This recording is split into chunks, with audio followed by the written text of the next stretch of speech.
Are you ready? Is you ready? You say you ready? Whole squad ready? Is you ready? Are you ready?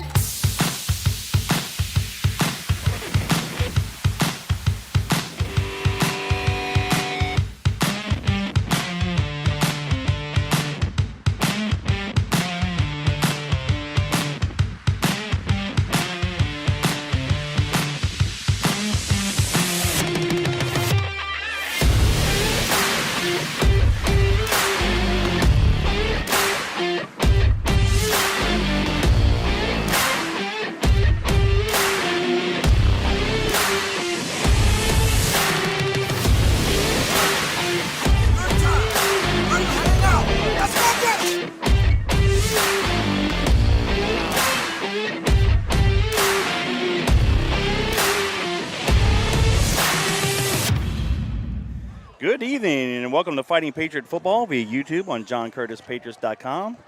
This year, John Curtis Christian School is celebrating 60 years of excellence and is continuing to build champions for life. Tonight's pregame is sponsored by proud Yogi's Bears, Walter and Bill Sanchez, class of 1977, and younger brother Chris Sanchez, class of 1980. Proud Yogi's Bears, proud sponsors of Fighting Patriot Football. Alongside fellow John Curtis Christian alums Robbie Eutzer, Danny Wimpron, and Gordon Hebert, I'm Kevin Fayard.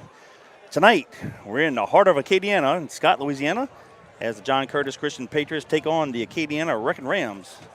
The Patriots are ranked number 7th in the Class 5A poll by the Louisiana Sports Writers Association and coming to tonight's ballgame with a record of 5 wins, 1 loss on the season. The Wreckin Rams are the number 6 the number 6 ranked team in Class 5A by the Louisiana Sports Writers Association, and they are also 5-1 on the season. Last week, the Patriots beat Rummel 36-0, while Acadiana beat Sam Houston 59-6. Danny, tonight we got a Class 5A top 10 matchup between two very, very good teams that run the veer. This game might be over with in 90 minutes. But tell you what, Patriots, they can build on their momentum in the last few weeks. I like the chances against a very physical Acadiana team, and I think passing might be the key tonight. There you go. And it's, if we see more of what we saw last year from Acadiana, they run the option a little bit different than we do. They're a little bit more of a base, straight at you attack. Not quite sure if they're reading much on the play. They just get their big boys up front with some force to come straight at you on offense. And defensively, they play very hard-nosed to the ball, everybody running. So this is, we talked about some of the early matchups of this season. What a great schedule we have. This is a great mid-season matchup for us to be able to come out here to Acadiana, travel a little bit, understand a little bit of the maturity from the team that comes with it, building some character on a road trip. So hopefully this week is no different than the way that we've been playing as of late. It's going to be a great matchup tonight. Beautiful weather, probably, 78, 79 degrees out here. A little bit of cool breeze blowing, but a beautiful night for some Friday night football here in Scott. So, yeah, we're really looking forward to this. I want to say special thanks to Yogi's Bears. Walt took you and I out to dinner, early dinner. Fezos, yeah. To Fezos, and Kevin knows a lot more about this stomping ground than I do. I had my boy here, so I'm thinking the whole time, maybe we got MapQuest or something, but this guy's just riding around, knows the whole area, driving us around, and Walt was nice enough to treat us to dinner, so we appreciate that. Always nice to catch up with our sponsors, especially somebody like Walt that is continuing to give back to the Patriots, so we appreciate that. First and foremost, it's good to see him anytime that we're able to meet up and talk a little bit of football and some Curtis stuff, so we appreciate that. But, yeah, Kevin, just another good matchup. I mean, you and I, before the season started, we talked about some of those key games, and if you're a player, this is the type of game that your blood gets flowing, your juices get pumping, because this is the kind of matchup, and knowing how we, I guess, underperformed last year against Acadiana, they came out basically in the second half and whipped up on us, just took it straight to us on offense. They ran the ball right down our throat, and they did a great job, in the second half against this tight ball game. Very hard, very physical, but a good game. So I think, these are the kind of games that you look at before the season. Very excited about getting back on the field against them. We're here to face your Again, we want to thank Proud Yogi's Bears, Walter, Bill, and Chris Sanchez. As Danny mentioned, Walt was kind enough to treat us to dinner tonight, so thank you, Walt. Appreciate you. Coach JT is in his 54th season coaching the Patriots. He comes into tonight's ball game with a record of 608 wins, 76 losses, and 6 ties. So the magic number to tie is 13 wins, and to 14, he's the all-time winningest coach in the sport of football. Danny, Acadiana leads the all-time series versus Patriots. Not many teams can say that, but it's only 2-1. They got the first win here in 1979 by the score of 7-0. Then the Patriots got payback the following year in the 1980 season opener in the Superdome, 27-7. And in the COVID year that you mentioned earlier, 2020, they beat us 21-13. So they have a 2-1 advantage. So victory tonight, we tied the series up. Kevin, I'd like for you because, I actually forgot about this, and we apologize for this speaker. This speaker is basically right in our ear tonight, the big PA system. But describe to the fans tonight about the few games that we lost over the last couple seasons and the reason for it. Yeah. So, and obviously, we all know COVID, the pandemic. Everybody lost 5 games that year, so we didn't start playing football until October 1st, and we ended up playing Acadiana week 2. If you remember, we were scheduled to play St. Aug that week, and on Thursday, St. Aug calls, hey, we got COVID, we can't play. Well, coincidentally, that same day, Acadiana was supposed to play St. Thomas More that weekend. They had COVID. St. Thomas More did. So they found out within 30 minutes, like, wait, Curtis needs a game? We need a game. They called Coach JT, and they put that game together within 72 hours on a Sunday at East Jefferson. But we were able to get a modified season, if you will, so we lost 5 games that year. Then Hurricane Ida shows up last year, and we lose 3 games to the Hurricane. Well, we haven't had a full regular season schedule in a long time. This year we have 10. I mean, probably have to go with the first year of broadcast in 2011, the first time we played a full regular season schedule. So if we've been playing 8 games for regular season, those 2 years we lost combined 8 games. So we lost the whole season. Right. So when you come to think of it and you talk about Coach JT's winning percentage and where we would be here, there would be a possibility that we can get to the record this year or early next year at the latest. But, back when we played, I remember playing 15-game seasons with the playoffs and the state championship. And now it has been, seriously reduced. But obviously, like Kevin mentioned, we're back to a 10-game season. Ready to rock and roll. Good to be back up here with you on JohnCurtisPatriots.com. And this is the type of matchup that we like to be in here tonight. And, of course, you want to interact with Danny and I during the live broadcast, feel free to text us, 504-259-7690. Again, 504-259-7690. We don't have caller ID, so leave your name and location. We definitely want to give you a shout-out. And then at halftime, we're going to have a special announcement. We're going to announce the 2022 Hall of Fame class, which will be inducted next Thursday night at the banquet. And, of course, they will be presented at the halftime of next week's game on Saturday, October 22nd versus St. Aug. But that's a little teaser. We'll talk about that at halftime. And I think you guys will be very, very pleased with this year's class, which you should be pleased every year. But the 2 inductees are going to be real special to everybody, whoever attended John Curtis, and if you played football specifically, you're going to really enjoy this class. Man, what a great football night. We're outside of the press box. Again, like Danny said, there's a mega speaker right above us, so, we apologize for the loudness, but, we just have to deal with it. But, man, it's probably in the high 70s, maybe mid-70s. There's no humidity. Very pleasant. This is perfect. Beautiful night. This evening, Mr. David Lejeune. It's always welcome. So we're about 8 minutes away from the opening kickoff. Right now, the Patriots occupy the north end zone. The Wreckin Rams, they occupy the south end zone. So, we're a few minutes away. Kevin, one thing that I want to talk about is about this football team so far is I believe that we've matured. Yes. And I believe that we've gotten better each and every week.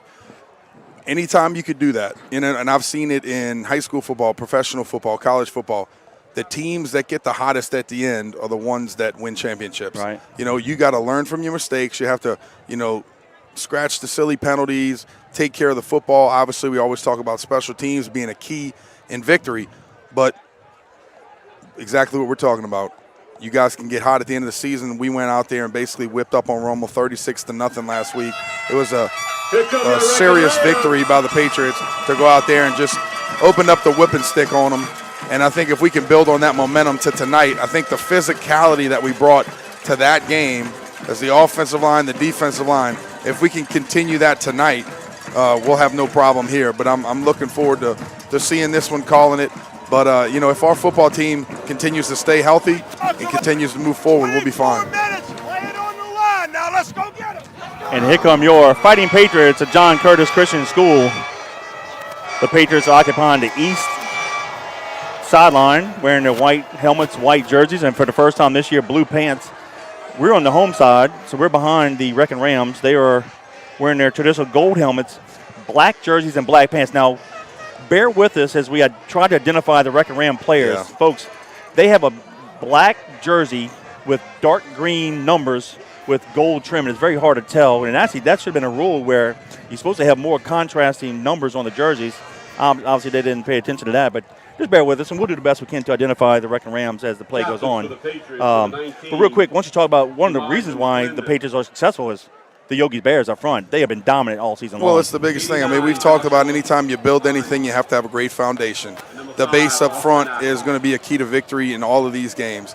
If you can control the line of scrimmage, for us, most importantly on offense, just as important on defense. Obviously, we're talking the offensive line here, but it's just as important as on the defensive line. If you can control the front, if you can control the line of scrimmage, you're going to control the football game. So you talk about taking care of the football, controlling line of scrimmage, taking care of the clock. Like you mentioned, this is going to be a fast game. These teams are both going to run the football effectively.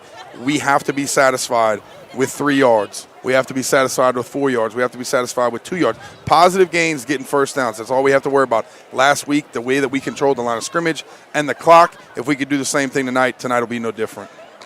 Well, the first shout-out I want to give to is Camille Curtis. Listen to us in River Ridge. So where you at, girl? Thank you, Camille, for checking in early. She beat Jeff Bonet, so Jeff, don't get mad. Come on, man. We'll go ladies first. All right, Camille. Cutie pie. Caleb Hyman, he's also watching. We appreciate you. Thank you very much. Let's go, Savannah. Let's go. And, hey, here's a shout-out for you, Danny. This guy's Damian Schreiber. You know Damian Schreiber? Surely do. He wants to let you know he's watching every week, so we What's appreciate up, D? Appreciate that. I believe his daughter graduated last year. I believe she's in maybe the National Guard, and really proud of her. It might be the Army, I forget, but yeah, really proud of her. Renique's niece, one of our good friends, Ashley and I's good friends in high school, and appreciate you listening, brother. And Jeff Bonet checks in from Ponchatoula, says go to work, Patriots. We appreciate you. Thank you guys for listening to us. And again, 504-259-7690 is the text. Again, we talked about the Yogi's Bears. They got a nice little article written about them in the paper this week. Josh Teague, Orion Duplessis, Nick Delfres, Richard Newby, Bryce Godfrey, Andrew Martinez, and Christian Thibodeau doing a great job. We're going to pause for the invocation and playing the national anthem. Maddie and Bryn, there's your shout-out, sweethearts. Giving these athletes the strength and endurance to play the game. We pray that the players would compete to the best of their abilities, and we ask you to protect them against all injuries. We thank you for the support from all our parents, families, friends, faculty, cheerleaders, band, and community. Their belief in us helped us to unite as a team. We also pray for those who are fighting for our country and for those who have given their lives for our freedom, and that you may comfort those who are affected by this. We thank you for everything that you have given us and done, and for all the things that are to come. In Jesus' name we pray. Amen. Please remain standing.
Ladies and gentlemen, our national anthem performed by the pride of Acadiana High School, our very own Wrecking Ram Marching Band. And welcome back to Fighting Patriot Football via YouTube on JohnCurtisPatriots.com. Alongside Danny Wimpron, I'm Kevin Fayard.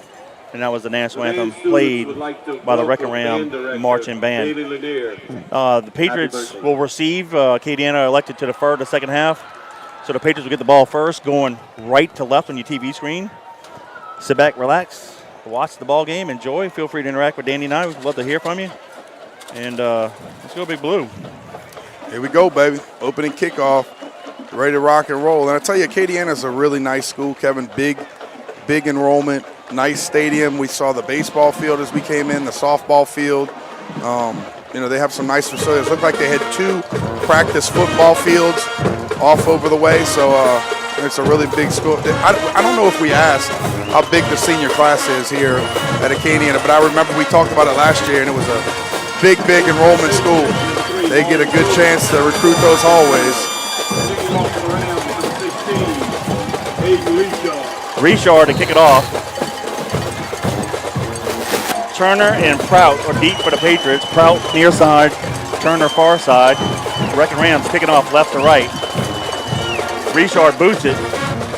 Prout from the 11 has a middle return. 20-25. And he's going to be tackled near the 28-yard line. So it'll be first and 10 Patriots. Not a bad job right there. Outside the 20 every time. Good job by the kickoff return team. Want to give a shout out to my buddy, 7th grade quarterback London Padgett, checking in. Appreciate that. On the tackle for the Rams is number 43, Bryson Charles. Tell you what, one of the good things about playing out here in Acadiana, people know how to cook, and I tell you what, I can smell the grease. You're right. That's some gratons being cooked downstairs, man. Yeah, maybe a little boudin. All right, here we go.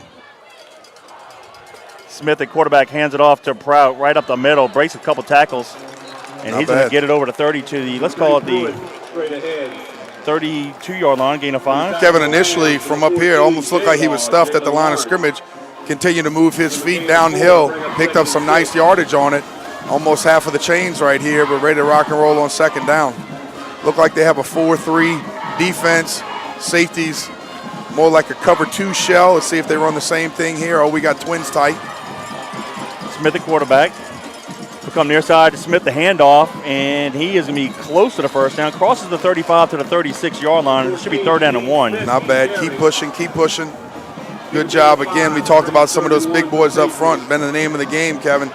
Get out, use some leverage, get down, push that pile. Good job by Yogi's Bears right there on the first couple plays. Positive yardage. And like I said before, you have to be content with that in this game. Move the chains, finish with points. Checking in from Porter, so the Sherriers, and also Cheryl and Gary Ledbetter watching from Kenner. Go Big Blue. 2 tights. 3rd down 1. Yep, 2 tights. Quarterback keeper up the middle. Should have the first down. And we do to the 38-yard line. Needed 1, got 2. That was Bruno on the carry.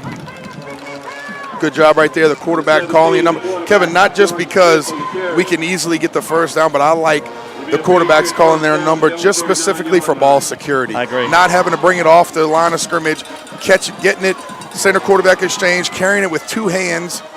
Nice first down, move on. Tight twins near side. Bruno sees in the quarterback. Prout and Johnson are the halfbacks. Ball in the middle of the field. We'll go opposite top of the field. Prout gets the pitch. Oh, goodness gracious. Holy yes, mackerel. sir.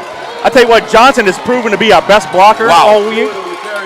That guy has a headache. Holy mackerel. That guy said, please don't run that play again. Johnson unloaded on that poor, strong safety. The end man on the line of scrimmage. Cornerback, excuse me. Yeah, the corner at the top of the field. Dagan did a good job of getting that thing out of there, and Johnson just put the smackdown on him, literally laid him out, and a good job of positive yardage again, Kevin. And those are the things that we have to do. Continue to move the ball, move it forward. Everybody on the broadcast is going to love that one. Wow, gain of 8. 2nd down 2. Patriots 10-10 to go in the first period. This is the opening drive. We'll go with twins receivers near side. We'll place the ball on the top of the field. Dips in, fires it backside pass down the middle of the field, and it's going to be Turner. And they go call incomplete. That should have been a pass because Turner did what you asked last week coming into the defensive back, but they don't call it. 2nd down. No, you got to. It'll bring up 3rd and 2. I like the play, though. Yeah, I like it as well, Kevin. We underthrew it a little bit, put that ball up a little bit. I like the pass, but to your point, Kevin, we got to kind of jump back into him. Yes. And if we do that and his head's turned like that, flag. Yep. they're going to call it. but we kind of checked up, and I really think what Mike thought is he could have caught it low and, kind of came back and caught it, but the defender got his hand up and deflected it. Split near side. Bruno stays in quarterback. They'll keep the ball on a hash mark top of the field. Option near side. Bruno's going to keep it. And he's at the first down and more. Tucks it inside, and he's going to be tripped and tackled at the 39-yard line of the Wreckin Rams. Great job. Nothing wrong with that. I got to check in from Lafitte Patriot Nation and the Laura Sellers. Appreciate you guys listening.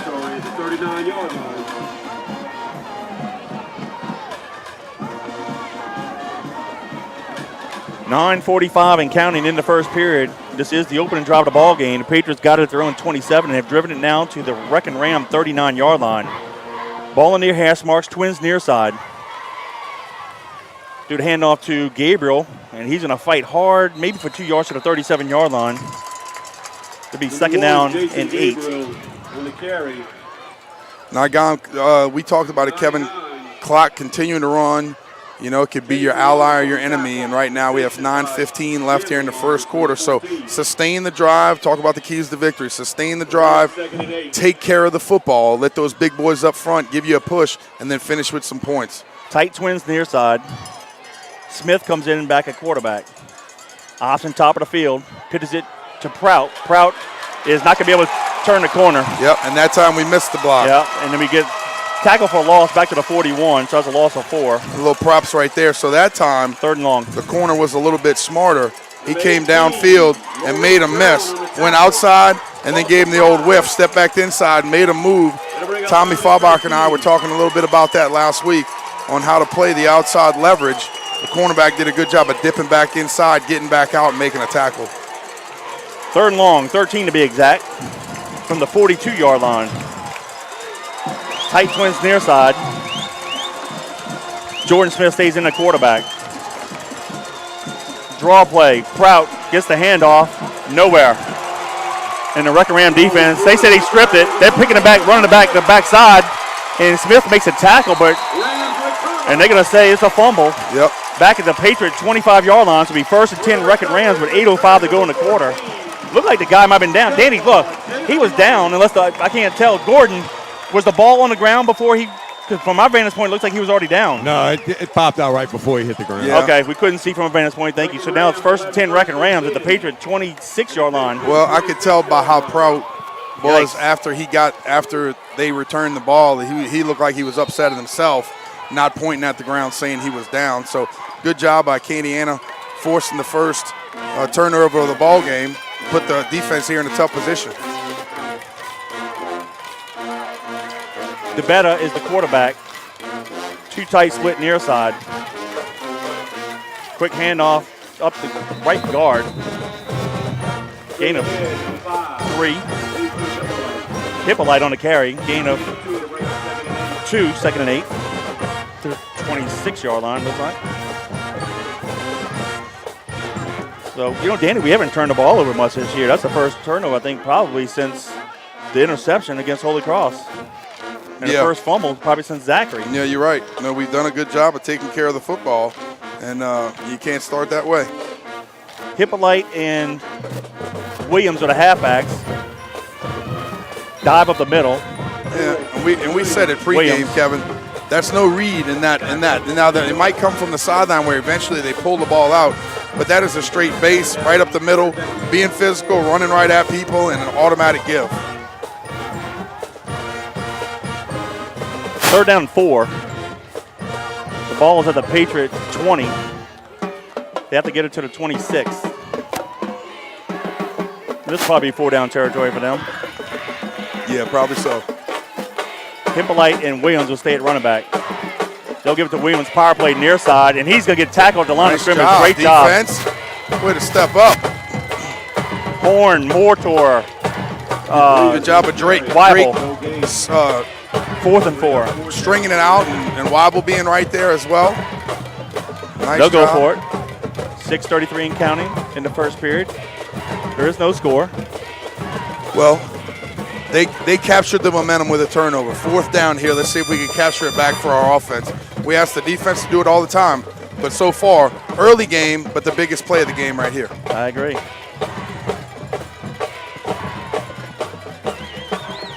the better quarterback under center. They'll go to the left. They're going to pitch it. Now go. Stringing it and out. Go. He is go. not going to get it. Not going to get it. Yes, Great sir. job there by Justin the Patriot Horn. defense. Horn, gain of 1. That was Hippolyte on the pitch. John Curtis will have it first and 10. And great job. So with 6:01 to go in the quarter, the Patriots defense bows up and prevents the Wreckin Rams from getting any points after they had 1st and 10 from the Patriot 26. Weibel did a good job of scraping tight, making the quarterback run wide. He kicked it out immediately, and Justin Horn, as you well know, can run from inside to out. They had no chance to outrun him to the sidelines. Fantastic job defense. Way to come up and do it again. Well, how about this? No gain. So the Patriots get the ball at their own 20-yard line with 6:01 to go in the quarter. There is no score. We'll go with a split top of the field, tight twins near side, 1 running back. We'll hand it off to that halfback, and I believe that was Prout. Let me double check that. No, that's Gabriel, excuse me. Gabriel on the carry. Gabriel carries straight ahead. Gain of 4 to the 24. Give him a gain of 4. Bring up 2nd and 6. 2nd down, 6 Patriots with 5:45 and counting in the first period. Yeah, folks, if you're not familiar with Acadiana, they are just strictly power football. Yep. And there's no reading. It's just straight up master in your face. Now, they will read the option. They'll pitch it off of a back, but they won't read like we read. Bruno, quarterback, hands it off to Johnson. He falls forward for maybe a yard. Yeah, and they're playing physical right here too, Kevin. Coming up to the line of scrimmage, pressure on pressure. Good job at getting up the field, using their hands, getting off those blocks, seeing it, and making some plays. Bring up 3rd and 5 for the Patriots. Yep, gain of 1, 3rd down 5. 5 minutes to go in the quarter. Bruno stays in the quarterback.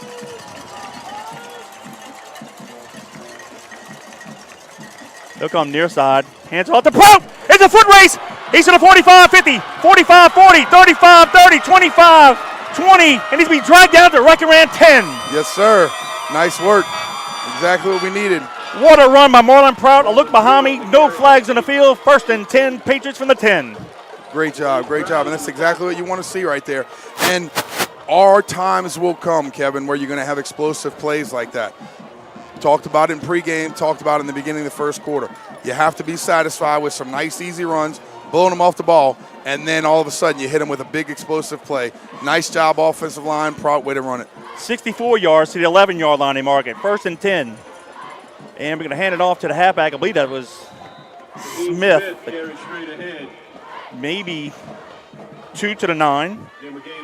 64-yard run on that play by Prout. Great job of ball security at the end. Actually, they got away with a face mask.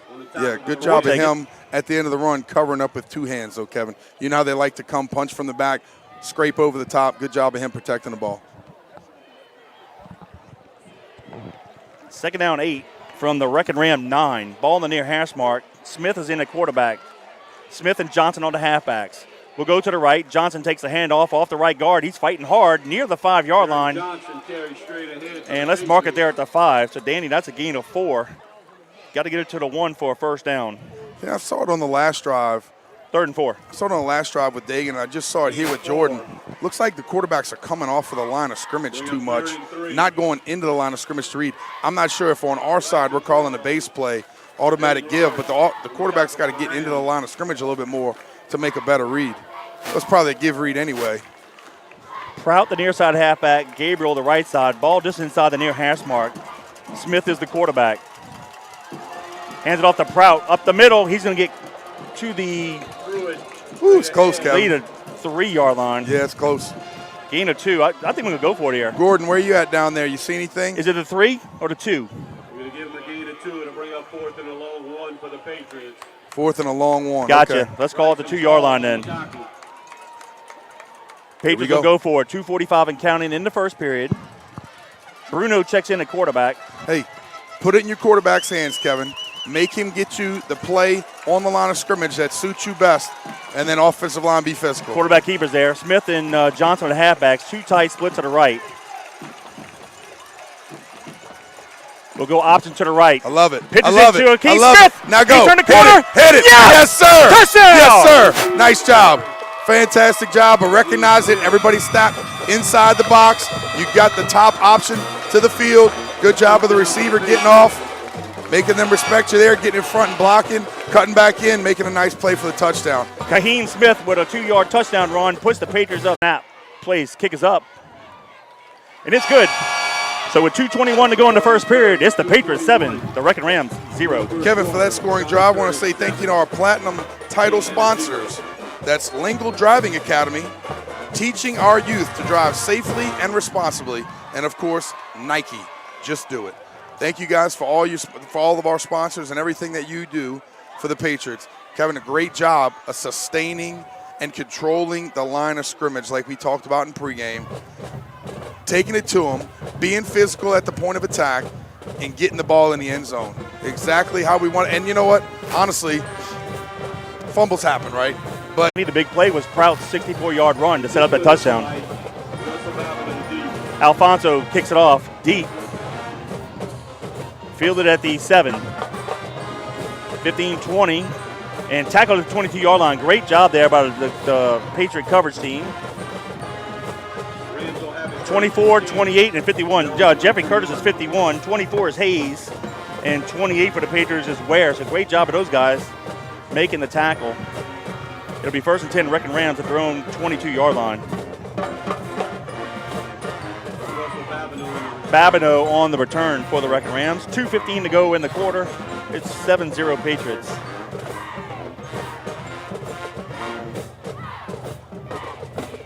Williams and Hippolyte will stay in at the halfbacks. The better quarterback, he's going to keep ball base blocking, getting off those blocks, punching that guy out front, getting your hands off, and getting to the football. I got to love it. Monajon's watching Harahan, Matt, Matthew Jr., Rodney, and Angelina. Go Bubba, number 70, go Big Blue. Appreciate you guys for checking in. Thank you very much. 2nd down 8, Wreckin' Rams for known 24-yard line. Option to the left. The better's going to keep it, and he is going to get a couple yards. He's going to fall forward, probably to the 27-yard line. Danny, look like we had him for a loss. Yeah, got to do a better job of wrapping up from the backside, Kevin. Good job of their quarterback continuing to move their feet, his feet downhill, getting some positive yardage there. But, yeah, like you mentioned, Kevin, I thought we had him for a loss there. Yep. Gain of 4, 3rd down 4. Ball is at the 28-yard line.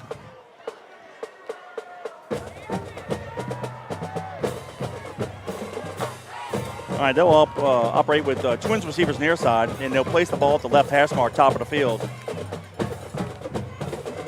Trying to jump us off sides. Well, let's see if they call it. Right now, Wreckin' Rams timeout. Okay, so yep. They tried the freeze play there, and a lot of times you'll see it when the guys get into a 2-point stance, they drop down, and then all of a sudden they get into a 3-point. Everybody at once, they're used to that cadence of the momentum of the cadence just going down, down, ball, down, down, ball. All of a sudden they try to freeze you. Nice job, ball, key defense by the Patriots. So with 46 seconds to go in the first period, timeout charge to the Wreckin' Rams, but it's the Patriots 7, the Wreckin' Rams 0. Kevin. Hey, we give a shout out to a classmate of mine, Derek Wilson. He and his daughter Evie watch us. They're saying coming in loud and clear back in the North Shore. Appreciate you. Go ahead, Danny. I was going to say, give a shout out to our girl, Reagan Feinbacher. Yes. And she said her and Grammy are home watching. Also, the volleyball team has a big district game Wednesday against Newman for the district championship. So if you can get out there, please show up in support of the girls volleyball team. You know, unfortunately for us, we're not able to call a lot of games like the volleyball team and things like that. But those girls care just as much for your support, and they need you. So get out there, watch them. Congratulations to them playing for the district championship. Let's let it rock and roll. Go Patriots. David Higgins checking in, so let's go Patriots. Appreciate you, big boy. Thank you. Lionel and Sue Fair, my parents from Plano, Texas. Of course, City Drake watching back in River Ridge. So get the game on the big screen. Appreciate you. 3rd down 4. Hands it up the middle, and this will be a short gain. Short. They're going to stop him at the 30. It's going to be 4th down and 2. So great job by the Patriots front. Kevin, that looks like gain of 2 on the play to bring up 4th and 1. 95 for the Patriots. That's Lang, right? Kevin, Barnes. I'm sorry. Go ahead. You would think at this position on the field where they are and they're 30, they're going to punt here. They're going to go for it. Because of the hard-nosed football that they play, they might think the same way that we do. If you can't get a yard, you shouldn't be playing football. So let's see what they got here. It's a long one. The ball has to get just over the 31-yard line. The ball's at the 30. So here we go, smash mouth football. Ball key, ball And that key. might be the end of the quarter. Clock's running. And they do not get it off in time. Yep. Clock, it should be over. Yep, that's it. 5 yards. Yep. So after 1 quarter of play, it's the John Curtis Christian Patriots 7, the Acadiana Wreckin Rams 0. Kevin, not sure. Yes, they're going to wave the flag. They called it Kevin. off. I don't think they. I think it was right after the quarter. It Let was. go, No, it and then was. obviously they called it. They had 4 no seconds flag. when the quarterback got on the center. I knew they wouldn't get time off. Yeah, so, but we'll see what they come out with here, Kevin. We talked about it, maybe smash mouth football, going for it, but at this position on the field on your own 30, I think it's too early in the game and a little foolish to get stuffed How about and not this? have it. 20 minutes on the watch clock. First quarter's over with. You said We 90 might be out minute here football, at right? 8:30, man. There you go. We got a long drive back, but hopefully it's a happy one. Well, hey, You I'll know? stop at Don's Seafood. Don's meat market. Give me some boudin and Hey, crackers. look, let me tell you, guys, if you're going to be listening later tonight, there's nothing better than driving back on a long drive after a win. Absolutely. Boy, you go back with an L, and you have to do the old miserable drive back. I don't like that, so Now, let's keep working. I played in Acadiana. When I say Acadiana, I'm talking about the Cajun country in Southwest Louisiana once at St. Martinville. You played in Abbeville. Yeah, sure did. One Yeah, time or two? Once Okay. in the playoffs. Okay. Yeah, but that was a fun game. They had like it was weird. They had a track similar to this, and before the game, they rode around. It was like they had the local biker gang, and they were all riding around on their Harleys and just revving them up. Was it there or was that a lot of smoke? I think that was Abbeville too had it? I think it was Abbeville. Oh shoot! You know what? You're probably right. I played it. You probably know better than I do. That's all right. Hey, Wait, where did Brandon Jacobs play? Assumption. Assumption. Okay, no, it was at Abbeville.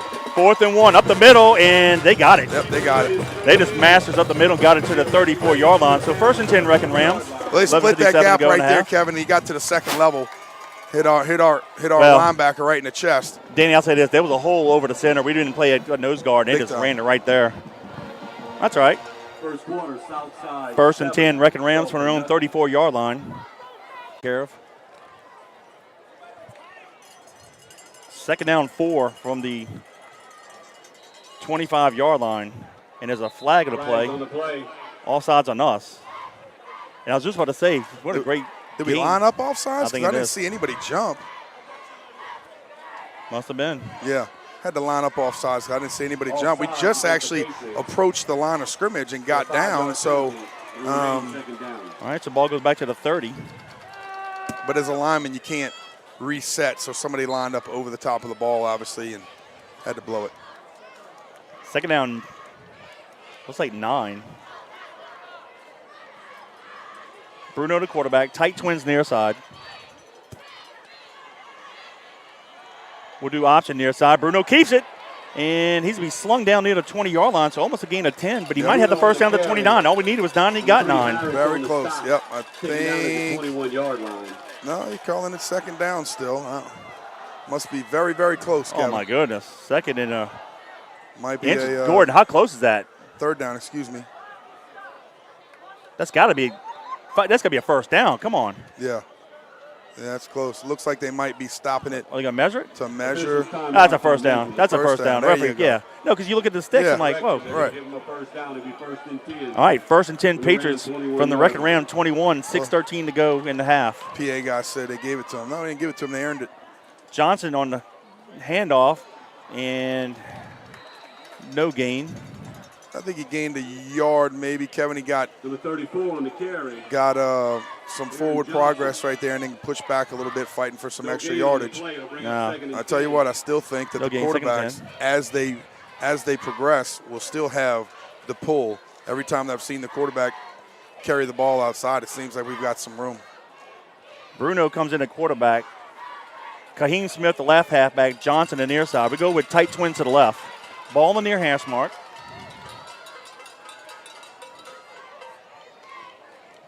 Bruno is checking off. We'll come near side. Nice Johnson on the call. handoff. He Nice breaks it, call. and he's to the 10, maybe the 9-yard line. Yep. And that might be enough for the first down, I believe. I was asking for the exact same thing right there. Nice job of seeing it, seeing the inches of the alignment and where they're lined up, and a nice job by the quarterback putting us in the right position right there. So it's going to be First and goal. 1st and goal, Patriots from the 10 with 5:08 to go in the half. And Danny, so far, you got to be impressed with the Patriots offense. Yep. Unlike 2 years ago, the Yogi's Bears this year, man, they are manhandling the big front of the Acadiana Wreckin Rams. Bruno stays in the quarterback. Prout and Gabriel the halfbacks. We're going to keep it. And Bruno's going to fall forward for 2, maybe 3. Let's see, is the 7 or 8 yard line? Looks like the 8. Let's give him 2. Kevin, that time it almost looked like they were running guys onto the field, and they lucked out to the bottom of the field to be misaligned to where we were running. And, we tried to get it off quick, and for them, I think that actually helped them out on that play. I keep thinking there's a flag on the play, but one of their guys has yellow cleats. Yellow cleats, yeah. Every play I'm like, no, it's dude, I said that. In my mind, I keep thinking the same thing. Like, man, there's a flag on every play. I'm telling you. No, it's his cleats, but it's the color of a flag. Same formation, tight twins to the left. We'll go option top of the field to hand it to Prout. Oh, he falls over the 5 to the 3. Gordon, is that the 3 or the 2? I can't tell from my angle. It's the 3. The 3, thank you. The mic's not working. I got you. 3rd and goal from the 3. This is going to be 4 down territory with 4:08 and counting. But, Danny, I like the way we're pushing. Yep. The Bears up front are just here we go, firing off the ball. Do it again. Looks like we're going to be in the 2 tight end formation once again. Might call out, timeout. Timeout us. Yep. So with 3:36 to go in the half, timeout charge to the Patriots. It's the Patriots 7, the Wreckin Rams 0. And, Kevin, I like a timeout right here. This is the biggest play of the ball game. Your 3rd and goal from the 3-yard line. Might be 4 down territory for us. Still early in the game, depending on how many yards we can get on this one play. But I like the timeout. Let's talk about the alignment of them, how we're going to set our formation, and how we can attack. Hey, let's give some more shout-outs.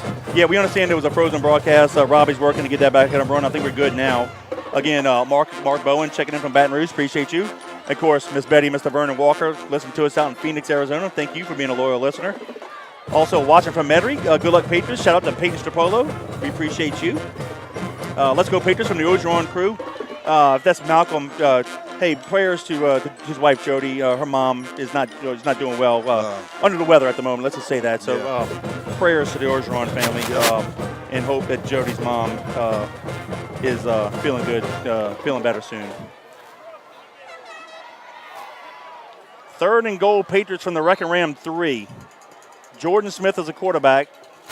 Johnson and Kaheem Smith are the halfbacks. Down here. We'll come to the right. Yes. Smith handing off to Hakeem Smith, and it's going to be short. He might have gotten a yard and a half to the 1. It's going to be 4th and goal from the 1. They're calling on the 2. 2. Yeah. All right, we'll go to 2. I like the play call right there. We just didn't hold up front like I thought we were. I think they shot the gap and got inside on us there, but a good job. I like it. I like the call, but Dan just kind of got down into it. All right, 4th and goal, Patriots from the Wreckin Ram 2. Prout and Gabriel the halfbacks, and now Bruno's the quarterback. But it is an official timeout. Acadiana. Yep. Timeout Rams. So with 3:28 to go in the half, timeout charge to the Wreckin Rams. But it's the Patriots 7, the Wreckin Rams 0. Yeah, the defensive end crossed our face a little bit too much on the down block, got inside, and was able to stop that play before it started. But I like the alignment and the play call. We've done well inside and outside. You're the offense coordinator, 4th and goal from the 2. You got the momentum. Do we try to go inside dive, or do we try to run an option to the corner? I like the outside plays so far, Kevin. I like the option of, in a critical down like this, the quarterback having the option to pull the ball, get vertical, or being able to base them straight up front, not base them, but read it up front with some big bodies. Okay, my next question. Believe me, they're going to have some guys in the middle stacked in the box waiting for something. If we run outside, do you run the option, or do you do the power play? I like running the option. I like having the option deep down in our goal line for the quarterback to be able to say, give me the ball. And give him a chance to run. Let me say, you know what, let me put us in the right position here. Because on the power play, you only got that one option, and the back has to make the move. You just handing it off, and you hope for a good block, and maybe something can happen. But I like being able to say, look, quarterback, it's 4th down and 1 or 2. Put it in your hands and assess the defense, run the play, get it in the end zone. Well, Coach Jerry Godfrey had some last-minute instructions for the Bears, so, fire at the ball, boys. There we go. 2 tight, split top of the field. We're going to go near side. Prout is not going to get it. Nope. He's beat Danny at the goal line. Oh, we got it! Oh, he got it! Holy moly! They call it a touchdown. The littlest guy on the field took the handoff, and it looked like he got stopped just shy of the goal line, and the near side ref says, touchdown, we'll take it. Yeah, because this guy said he was down on the 2. Exactly. Wow. Well, We'll take it. I got to hand it to him, guys. Continuing to fight for the goal line, continuing to fight, giving that second effort. Because it looked like initially, like you mentioned, Gordon, he was stopped on the 2. Looked like we got stuffed. And then it looked like he squirted out the bottom of the pile and just got over the end zone. The guy to the bottom of the field ran in, saw it, obviously saw the ball cross the goal line and gave it to us. Nice job right there, again, by the Patriots. I thought we had an outside option play. It looked like we ran the inside dive, gave it to him. And sometimes when you got the big bodies up front, you can do that. Snap, place, kick is up, and it is good. So with 3:21 to go in the half, it's the Patriots 14, the Wreckin' Rams 0. I want to give a shout out to Miss Beverly and Roy Mercado, class of 1982. He said this is becoming our weekly Friday night routine. So welcome to the crew, guys. Appreciate your support. And everybody out there listening on JohnCurtisPatriots.com. Always a lot of fun to bring you the live action. What a beautiful night it is out here in Scott, Louisiana, to cheer on the Patriots. We are up 14-0 with 3:21 left here in the second quarter. Danny, how about this? After the Patriots get a nice stop on defense, after they scored the first touchdown of the ball game, they go on a 12-play drive, 69 yards in distance, burning 5:56 off the clock. Prout with a 2-yard touchdown run. Alfonso's PAT makes it Patriots 14, Wreckin' Rams 0 with 3:21 to go in the half. Well, I hate to say plenty of football left. Well, yeah, I was going to say plenty of football left, so I don't want to jinx myself.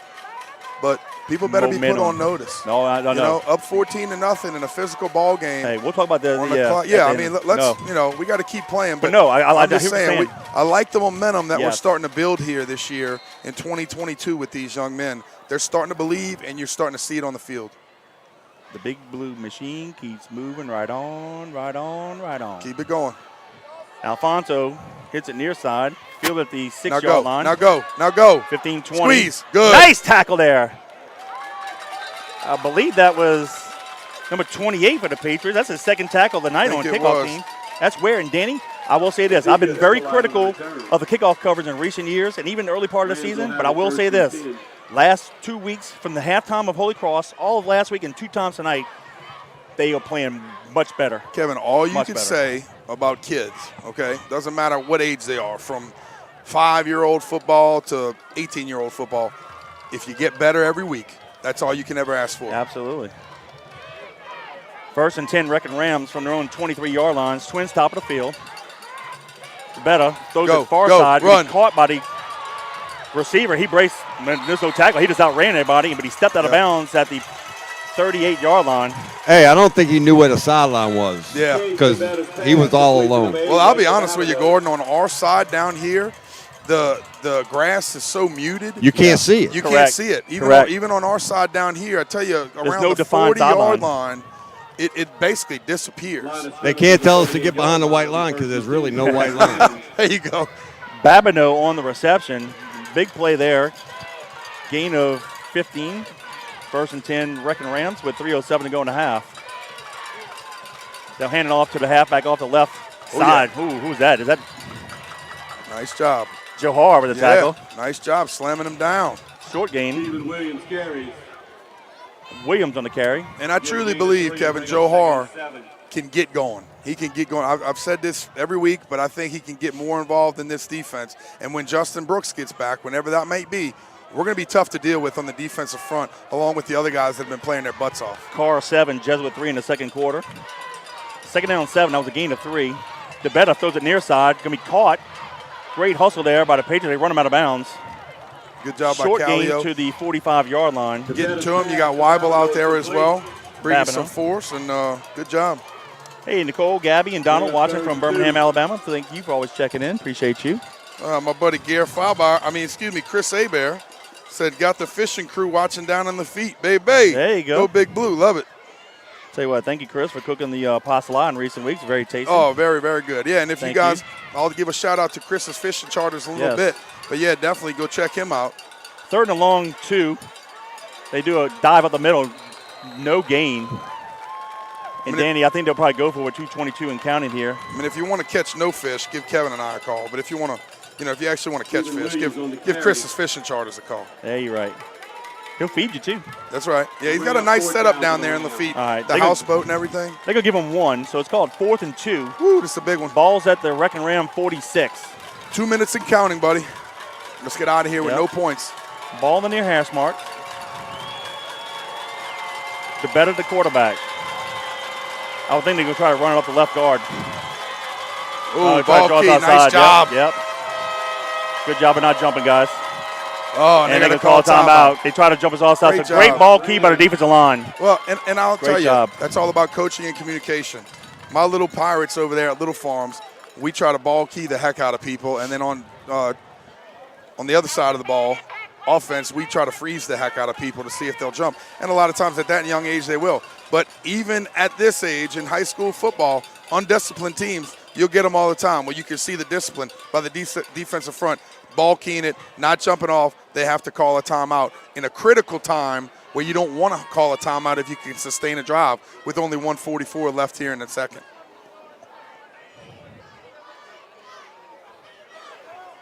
Woo. Man, this is gonna be we knew it would be a fast ball game. Look, it's already 7:40 and we're almost through the first half. I mean, it's exciting. Nothing wrong with that. Especially when the Big Blue is up 14-0. Well, Yep. if we can get a nice punt return, whether it be 3 points or another touchdown, if we can especially get another touchdown this next minute and 44 seconds, that'd be huge. Logan Barnes. But you know, Danny, I don't know. I don't know. I wouldn't assume they're going to punt it here. They might, but I don't know. I don't think so. Wait, number 7, the punter's on the field, so let's see. The only bad part about it is, Kevin, like I mentioned, they're a running attack team. They only have 1:44 left. No, they're going to go for it. With no timeouts. All right, so 4th and 2, they are going to go. The receiver is the punter. The better at quarterback.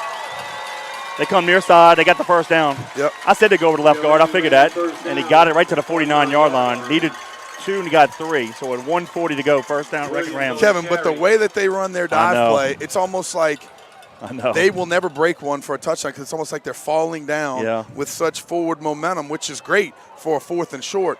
But it's almost like that running back is so head heavy that he's like falling in the dirt after 1 or 2 yards. Twins top of the field. The better's going to roll that side under pressure. Good job, Drake. And we got it! Yes! Huge sack. Ackle, Drake did a good Mortar job. and Ackle got him active, but Drake set it up. Great job by Drake. Ackle coming in strong. And Kevin, that's what you love to see.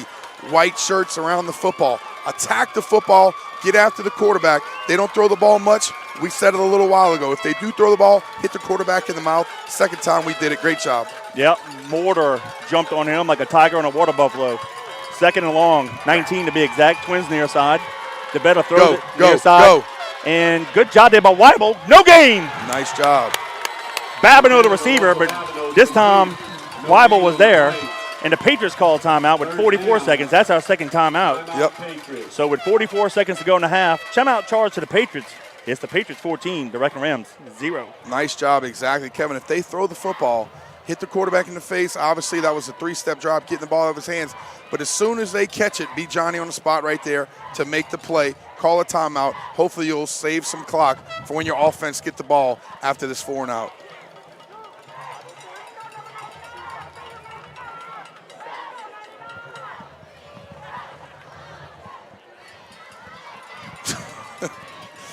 I'm not going to tell you who, but one of the guys said, "Man, I only drank like 4 beers so far, and we're already at halftime."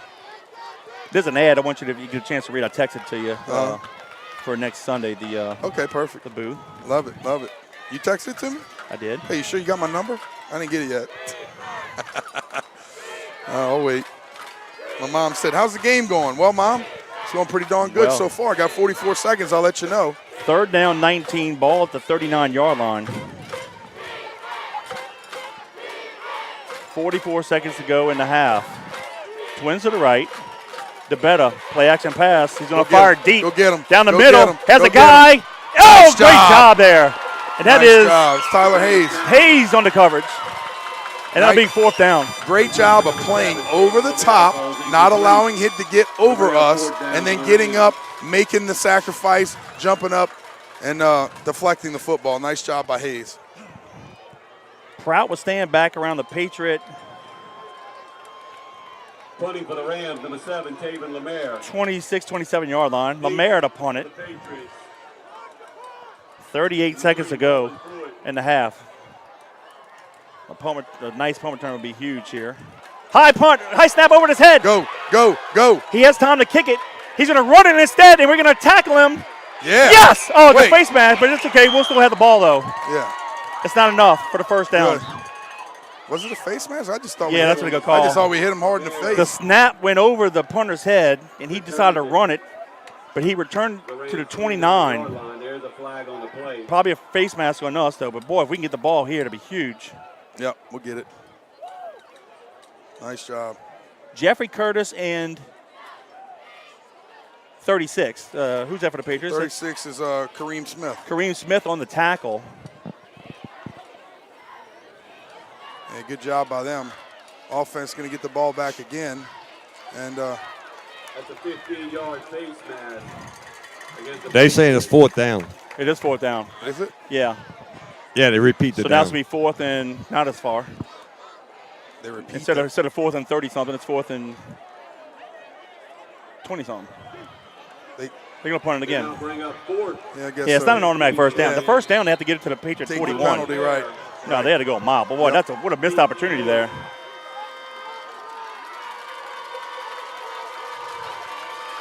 Clock is running.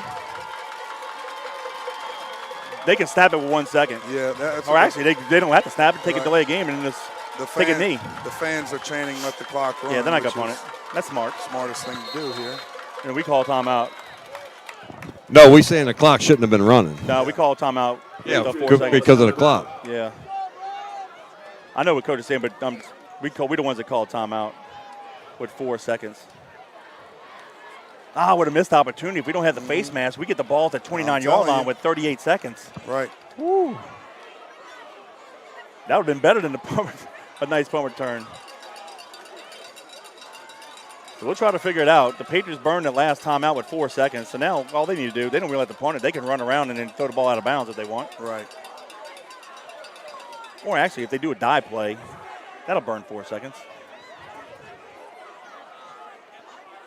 Well, if they do a dive play and don't get it, though, the clock should stop a change of possession. Well, but they should burn 4 seconds. There's only 4 seconds left, though. Nah, I don't think so.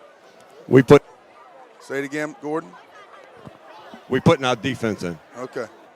Here we go. They think they're going to go for it on 4th and with 4 seconds to go. Maybe so. They might just try to run outside.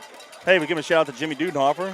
They, Kerry McMillian and Josh Dudenhofer, class of 21, and watching from the Harahan Firehouse. Appreciate you guys. Thanks for checking in. Of course, you already mentioned Juan Monsivais. Appreciate you. The Mexicajun.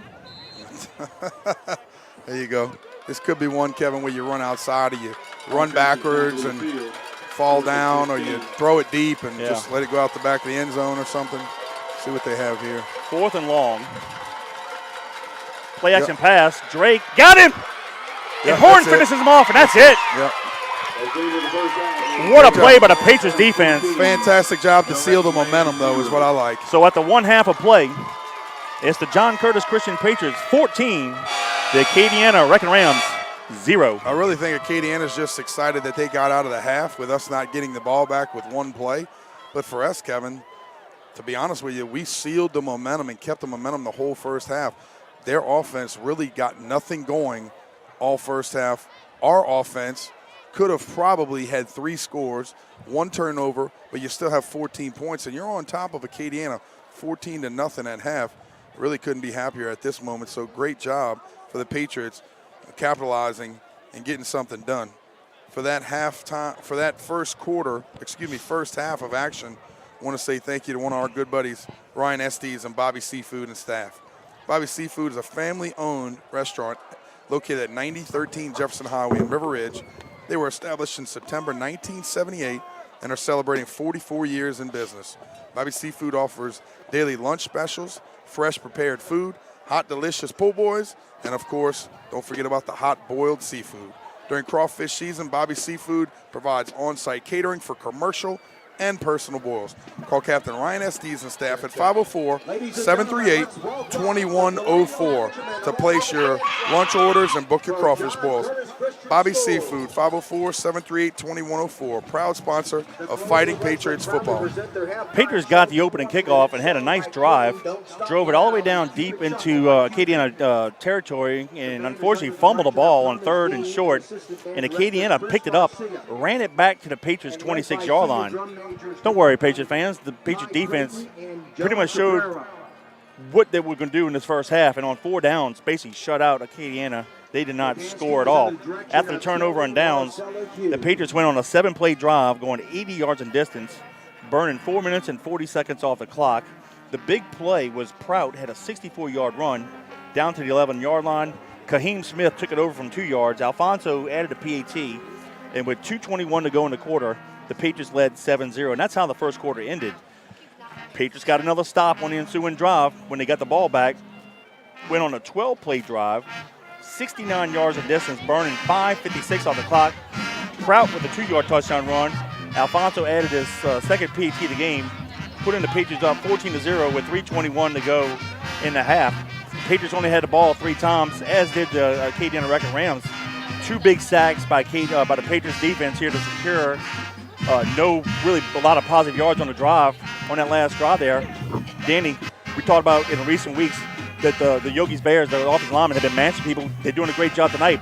But let's talk about the Patriots defense. Yeah. What a job they're doing, because 2 years ago, this Wreckin Ram offensive line had their way with our defensive line. Tonight, no. Great point. And then that's the biggest thing. You know, we talk about offense and defensive line being able to control the football game. Our defensive line, you know, with a lot of guys that we don't necessarily mention a lot, because they force the ball to be, a lot of times in our defense, they open up the holes, or they take on blocks to be able to let the linebackers run free, scrape, and make plays. So a lot of times they don't get their numbers called, but they're unselfish by the way that they do things and taking on the blocks, taking up some room, playing on the other side of the ball. So great job by some of those guys. We need to write some of their names down and call them out a little bit more as we go, because they've done a fantastic job of controlling the football. Linebackers obviously can run from inside out. We got some guys that can come mash you straight ahead. And then obviously you have to say good job by the DBs in a game like this, coming up and playing in run support.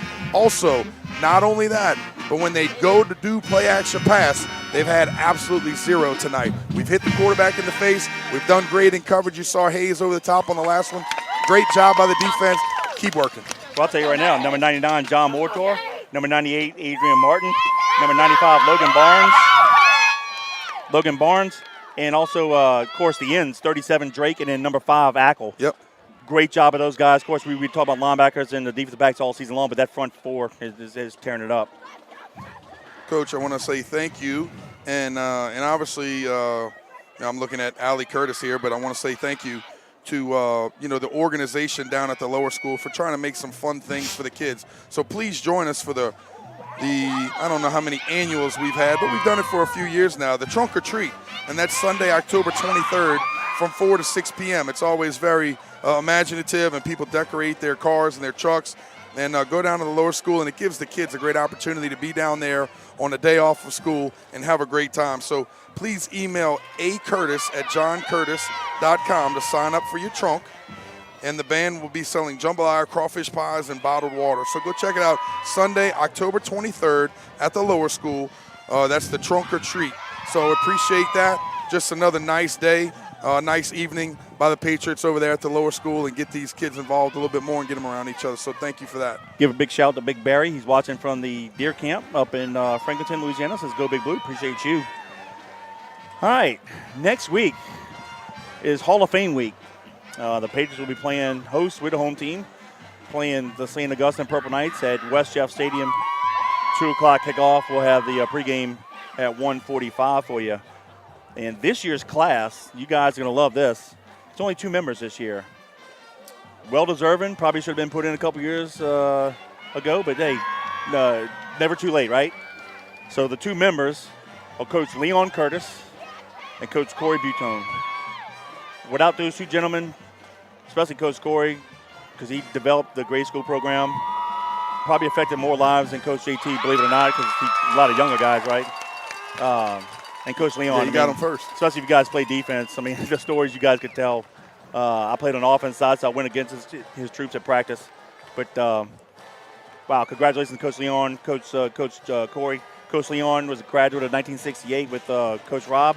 He is the school's first all-state performer in the defensive line, and also has his number 63 retired. And, of course, Coach Corey joined the program in 1972, in February of 72. Like I said, developed the grade school program, not just football, but all the sports. And basically taught us, he's the one that taught us the Patriot way, the huddle, the cadence, the base plays. He prepared us for varsity football. Let me give you an example here, okay? There will never be another JT Curtis. Guy's just built with character, class. He's a Christian man, loves the Lord. There will never be another JT. Obviously, one day, Patriots are going to have a new head coach, and they're going to go out there and do their best to fulfill all the expectations that everybody has for them. There will never be another Coach Corey at the lower school. No. We could do our best to replace him. We could do our best to find somebody, get some young blood down there to go, stop in at the playgrounds, get some young blood, get some guys into the game. The way that he taught with his unselfishness, with his calm demeanor. Now, we all knew that calm demeanor could turn in a hurry, but he had some patience for those young guys. And it's just nice to be able to see him get recognized for all that he's done over the past bunch of years. Coach Leon, literally a brainiac, Kevin. I can't tell you, he's a genius when it comes to math. And that's really all defense is. Defense and offense, even offense, when we talk about how to combat and how to attack a defense, it's all about numbers. He's done a great job of just understanding numbers and alignment and how to attack offenses on the defensive side. Really very, very smart and intelligent guy when it comes to defense. I literally grew up at his house. I was best friends with his three sons, Steve, Matt, and Preston. And to this day, I still don't know if he likes me. But he's always been a quirky dude. He always makes you laugh. And like you said, he's got a heck of a lot of stories that can be told about him. But just at his old age, it's nice to see him out there still energetic, still involved, still teaching these young kids. And that's what it's all about, because you talk about Coach Corey, kind of that lower school mentality. Leon kind of bringing that toughness and the older guys from the high school. And just you could talk about a lot of the players that they've developed and that they've had time with. Man, it's instrumental. And just you said it. No two better deserving than to be in the 2022 Hall of Fame class. I didn't play defense. Well, I tell you what, I did play 2 possessions my senior year in the playoffs against Franklinton defense, but I'm not a defensive player. Went against these guys, and none better. I played from 85 to 88 in the varsity, and, there were teams that were just better than us on paper. And he came up with defense game plans against guys that were way faster than us and what have you. And I'll use the 1987 state championship game as an example against meet. They had 9 guys that were just as fast as Corey, if not faster. And Ren, we was probably the fastest guy in school yesterday. Yeah. And he put up a game plan, and our defense was dominant. Final score was 27-14, but Danny, the game wasn't even that close. Defense has dominated that ball game from jump. It was 21-0 at halftime, 27-0 after 3. They scored 2 touchdowns cheap late. No big deal, but, just a genius. He doesn't yell like he once did, but he's more sarcastic and he's funny. And as an adult, I can appreciate his humor now. I had a chance with he and Matt and Steve and their boys, Mason and Bo, in 2019 went to the Army-Navy game. And he and I sat next to each other on the airplane, flying back and forth and stuff. And I got a chance to that's the first time I really got a chance to really talk to him. Right. And what an awesome human being. Like you say a little quirky. Well, he talks when he wants to talk, but when he wants to talk, he's very engaging. Mm-hmm. But has some great stories. And it was amazing. We were sitting if you look at the TV screen, the bottom right of your TV screen, in the curve of the stadium is where we sat. And, of course, both Army and Navy run the option, but Army more more close to our option than anything. And he was sitting there watching, and I was sitting next to him, and Steve was to his right. And he was, reading the guard's feet. And he was predicting the play. And I'll be darned, Danny, 9 times out of 10 he was right. He knew where they were running, left or right, based off of the formation of the guards. From behind the scene. It was incredible to listen to that for 4 hours. It's all about the preparation. And, talking about it over the years, when I played quarterback for Curtis, and before that, and the times that we've been around this program, we always counted on the defense. And it was you put, maybe offense put them in a tough position or the game was close or somebody needed to come up big. We had the confidence because of the prior preparation that we did with Coach Leon, understanding where to be, what to do, the physicality in which we played with. And, historically, I'll tell you, 99% of the time, our defense was going out there and getting the job done for the team. And it all started with Coach Leon. I asked for Coach Corey. He discovered me at Harahan when I was an 8-year-old in 1979, but my mom and dad weren't ready to send me from St. Matthew to Curtis. But it didn't stop him from trying. And I finally came over 2 years later in 1981 as a 5th grader. He got me to run AAU track with the Kinder Track Club, which mainly Curtis kids. And my first year, you were months old. We're playing in Harahan's 9 and 10-year-old, and talking about another intelligent coach, just like Coach Leon. He's super, super intelligent. And I'm playing against some of my old teams that I grew up with at Harahan. And he just said, he looked at me one day, one of the games before the game, we walked to the field, and he says, you ready to score 4 touchdowns tonight? I'm like, 4? Really? Well, we win the ball game 20-0. I scored all 4 touchdowns. It was amazing how he could just predict what was going to happen, ahead of time. But just to mold all the ghosts of Patriots past from the early 70s and through 2 years ago when he finally had to retire for health reasons and stuff. But now he's doing real well with the girls basketball program. He helps with them. But just the influence that he had, and I'm very thankful that he was able to attend last year's Hall of Fame banquet. I was going to thank him no matter what, but it was great that he was there. Yeah.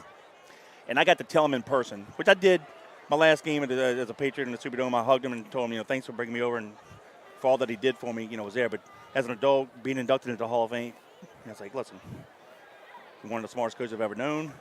Thank you for discovering me. Thank you for believing in me. Right. Thank you for seeing something in me that you thought I could be a Patriot. I had what it took to be a Patriot. Right. Thank you. Because my life is way better for being associated with John Curtis Christian School because of that. So. And, being associated with the young kids, having 2 boys of my own now, Kevin, a lot of times that's all it takes is for an older man to take on a little bit like JT, Leon, Coach Corey, to take on a little bit of a father figure perspective to show you that they care and to show you that they'll give you the best that they have. And that's really what coaching is all about. And not even talking about Curtis, but coaching is about being able to relate to a younger kid and being able to give them the best of you and trying to make them a better person, a better human being, obviously a better player while they have time doing that. But you're right. Coach Corey came and got me. I was at Little Farms Playground. Just got finished playing JPRD. Wanted to go play for the Patriots. I had no doubt in my mind. Coach Corey wanted us to come visit the school. We came to the open house, loved it, talked to JT. I was sold. My mom was sold. My dad needed a little bit more talking to. They did it. And obviously once you talk to JT, you're all going to be done and sold on that. But, my life would be, just like you said, totally different without the time and experiences that I've had at Curtis. And the relationships, most importantly. I know the past inductees, we get a chance to go back to the banquet on Thursday night, and I'm looking forward to, I don't know what kind of speech they're going to give, but I'm sure there may be the party after the party, if you will. And the stories, because we have quite a few guys from the 75 team who are our first inductees in 2015, and the stories they're going to tell but Coach Corey, he would just rattle off story after story after story after story, and I'm like, wow. He used to sit, I don't know if he did this when you were in school. Yes. He would sit Indian style. Kid you not, folks, listen to us. He would sit Indian style, center court, and we used to have the bitty basketball goals hanging on the varsity goal, so it drops down from 10 feet to 8 feet. I don't know how far it is from half court to where that goal is, but it's 30 feet maybe. Oh, more than that. More than that. And he's like, hey, can you give the bitty basketball? He goes, give me 3 tries. Every once in a while, he'll hit it, and he'd do a chest pass. That's how strong he was.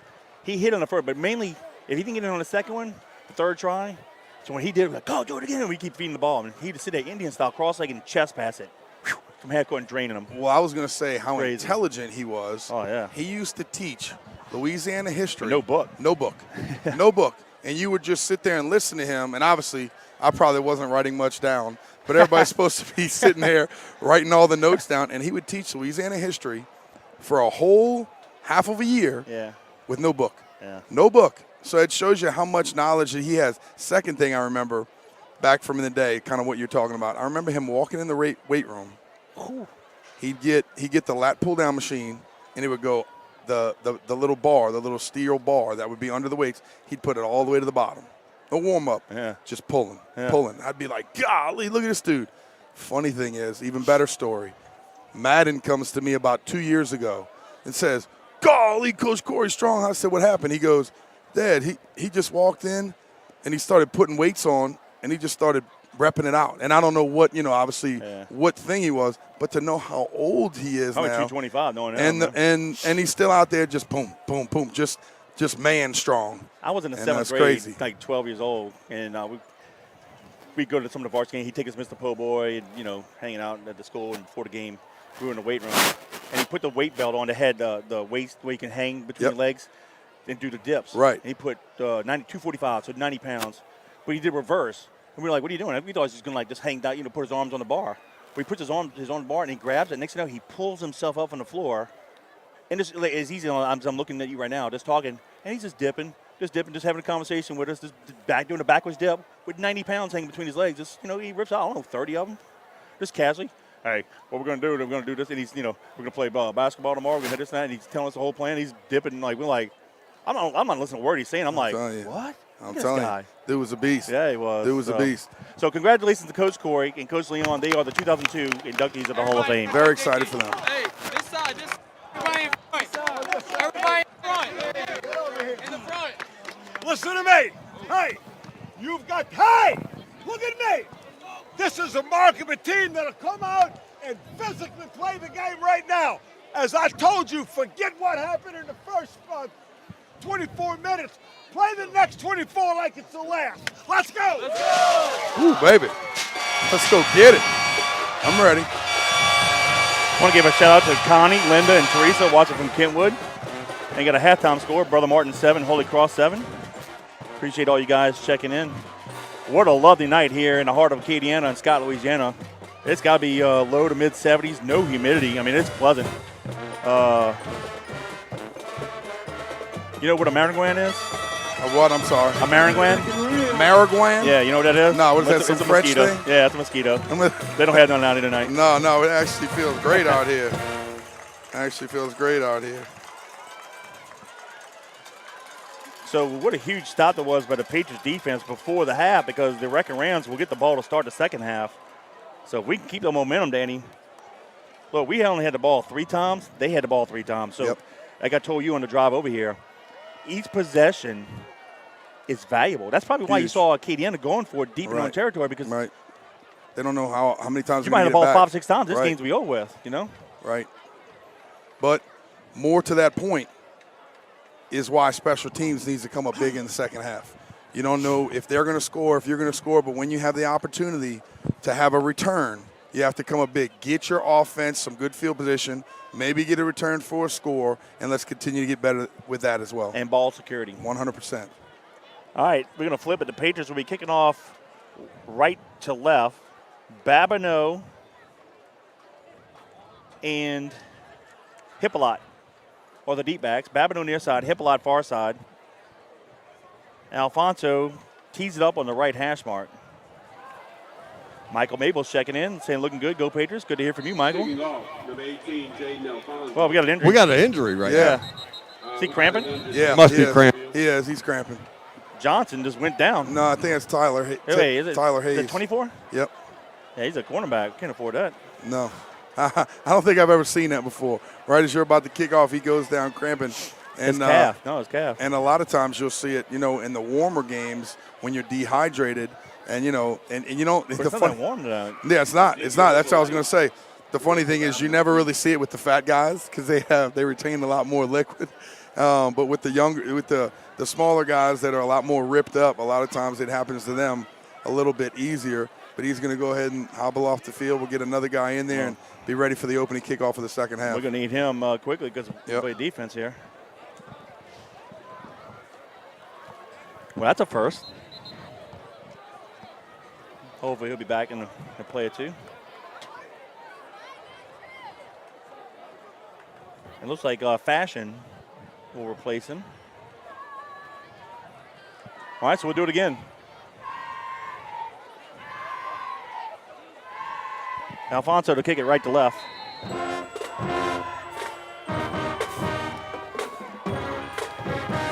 And he hammers it deep. Hippolyte from the 5, far side, 10, 15, 20, 25. Squeeze. Go get him. And we're going to get him Good. down at the 30-yard Wrap up. line. Ezekiel Hippolyte on the return. They can officially mark it at 28, actually. So first and 10, Wreckin Rams are only 28 with 11:54 to go in the third period. I saw Jaden Alfonso go down there and try to hit somebody at the end, and they stood him up towards the end of it. I like when the little the kickers get involved. Now they move the ball officially to the 29-yard line, so it'll be first and 10 there. And they'll place the ball at the left hash mark, which is the top of the field. Quick handoff up the middle. It's a huge hole. Dashed. 45-50, it's a foot race. He gone. We're not going to catch him. That's a 71-yard touchdown by Williams. Wow, and just like that, the Wreckin Rams are back in it. That's how fast it could change. And obviously at halftime, Kevin, they saw something that they liked. Changed up a blocking scheme, saw something, attacked it, and it worked. The opening play. Wow. Talk about momentum swing. Carries for a 71-yard Wreckin Ram touchdown. He was, attempt extra point number 16, Aiden Richard. he was almost untouched, Danny. Yep. David Lemaire. Richard in to attempt the PAT. Lemaire to hold it.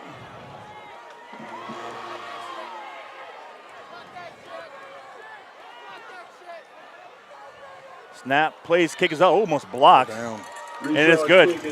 So with 11:44 to go in the third quarter, it's the Patriots 14, the Wreckin Rams 7.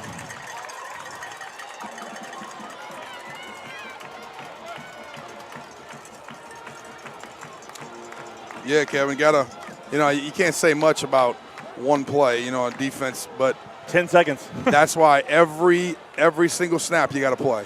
You can't give up on any play. You got to play every single play of the game. And that's why 11 guys look at each other on each play, and they have to be accountable. Could be one thing. One guy could have messed up, and that could be it. The tail of the tape, long touchdown run. So right here, offense has got to say, you know what, we're going to match points with points, get a good kickoff return, and let's go back to work. Now how big is that defensive stop before halftime? Huge. Guy on the loudspeaker keeps saying Pruitt.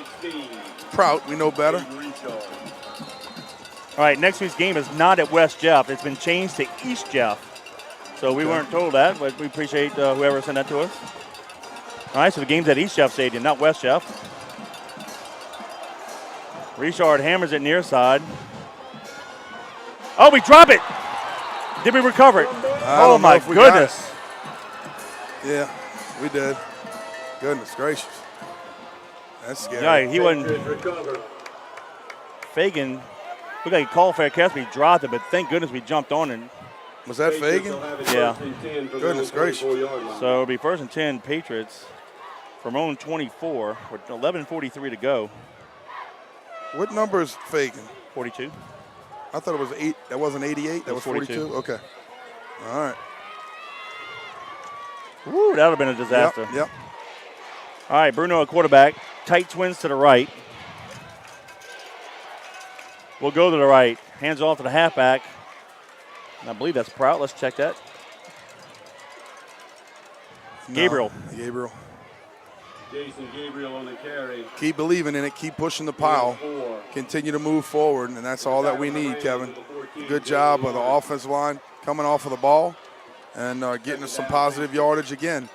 The offense has to start off where we left off in the first and second quarter. Gain of 4 to the 28, second down 6.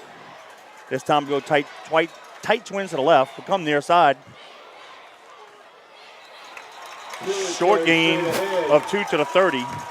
So it'll be third down and 4. We definitely don't need a 3 and out here. Nope. Number 15, Ozzie Snelly. Snelly on the tackle. And one of the guys, Kevin, before the game was telling us that I thought he said number 14 was one of the best linebackers in the country. I don't think we've called his name very much, but who knows? Bruno quarterback, tight twins to the right. Third down 4 from the 30.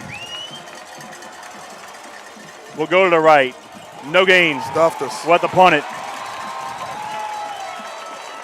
So we'll turn it over on 3 and out. Leading the charge, Ozzie Snelly. So Snelly with the tackle. So right now the Wreckin Rams have the momentum. They get one play, 71-yard touchdown run, and now they get a 3 and out. Babineau will be back deep. Alfonso to punt it. Nice snap by Dudenhofer. Beautiful kick by Alfonso. Draws him back. Fair catch at a 30. Nice job. Good turnover right there on that punt. If you remember the last few weeks, Josh Eames has gotten in and punted the ball. A little bit more of a driving punt from him. And if you see right there, Jaden Alfonso is the one that kind of gets it up and turns it over down into the returner's hands. Going to force a fair catch. Nice job right there. 9:53 to go in the third. It'll be 1st and 10. Wreckin Rams for their own 30. So great job there by Alfonso to flip the field. Let's see if the defense can get back to first half form here, after giving up a one-play drive on the last drive. Ball's in the middle of the field. Power play near side. Step up. Holding. They don't call it. And we're going to run him out of bounds at the gain of 9. That's Williams. Hayes came back in and made a tackle. It's a gain of 8, 2nd and 2. You got to get off those blocks no matter what. Gain of 9, bring up 2nd and 1. Make it a gain of 9.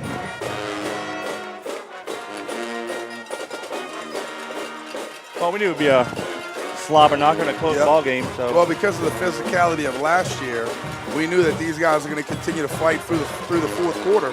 I was just very impressed how we came out and stuck, punched them in the mouth for the first 2 quarters. Now we got to continue to do it for all 4. It's 2nd and 2. They're going to get the first down to the 42-yard line, so a gain of 4.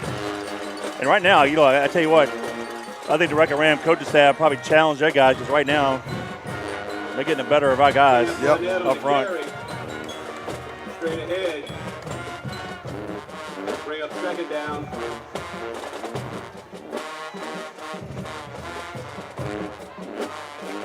First and 10, Wreckin Ram from the 42. Hippolyte and Williams are the halfbacks. I wonder why Drake's so far off the ball as a defensive end. Great job there by the defense. I don't know if you can see what I'm saying, but Drake's about 2 yards off the ball when he lines up as the defensive end, pointed back inside. But I don't know if that's Horn shot the gap, tackle for loss of yard. Good job of 1. Every now and then, Kevin, you got to bring some pressure. Got to bring some heat, get him up in the hole, shoot an A gap, B gap, get some guys involved in there, and good job right there. 2nd down, 11. Ball's now at the Wreckin Ram 41. 8:15 counting in the third period. DeBetta keeps it left side. There's a pitch. Run, Jason. And he's going to have the corner and more so, and to get the first down. Needed 11, got 12 to the Patriot 46. Jason Curtis did a good job from his free safety position coming downhill, scraping outside, but the guy just made a great cut move back inside, made him miss, picking up another first down. Yeah, that was Williams on the carry.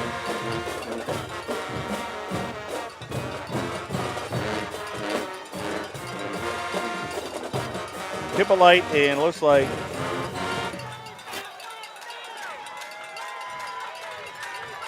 Babineau are the halfbacks. 1st and 10 Wreckin Rams. They hand it off to Hippolyte off the right guard. And he gets it to the Patriot 43-yard line. He's taken down at the 43-yard line. Gain of 3. Kevin, the biggest thing for the defense right now is you need that one big play. And a lot of times when they sustain drives and they're punching them out, you got to get in there and you got to rip the football. Or you got to come up with that big hit, helmet to helmet, and just knock somebody. And that will excite and ignite the defense to get some momentum back and start playing again with some physicality.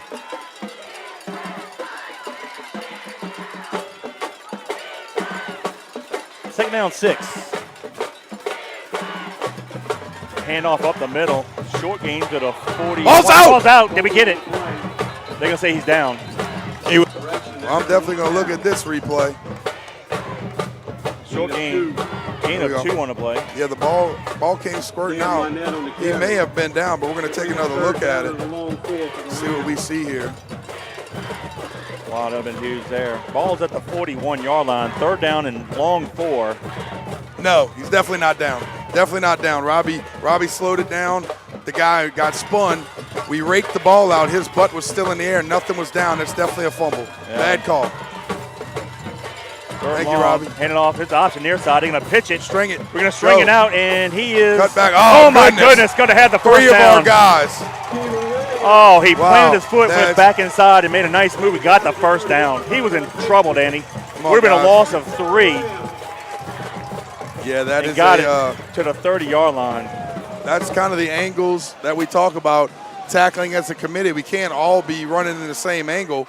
You know, you got to play the pyramid game and be able to come downhill at them, and that's just not the way that they teach it. Nice cut. For the agility, yeah. Well, we had him for the loss, and he just said nope. They had to go for it on 4th down anyway. So now it's 1st and 10, Wreckin Rams on the Patriot 30, 6:20 to go in the 3rd. Patriots lead at 14-7. Hippolyte and Williams are the halfbacks. And they're going to call, they tried the old freeze again.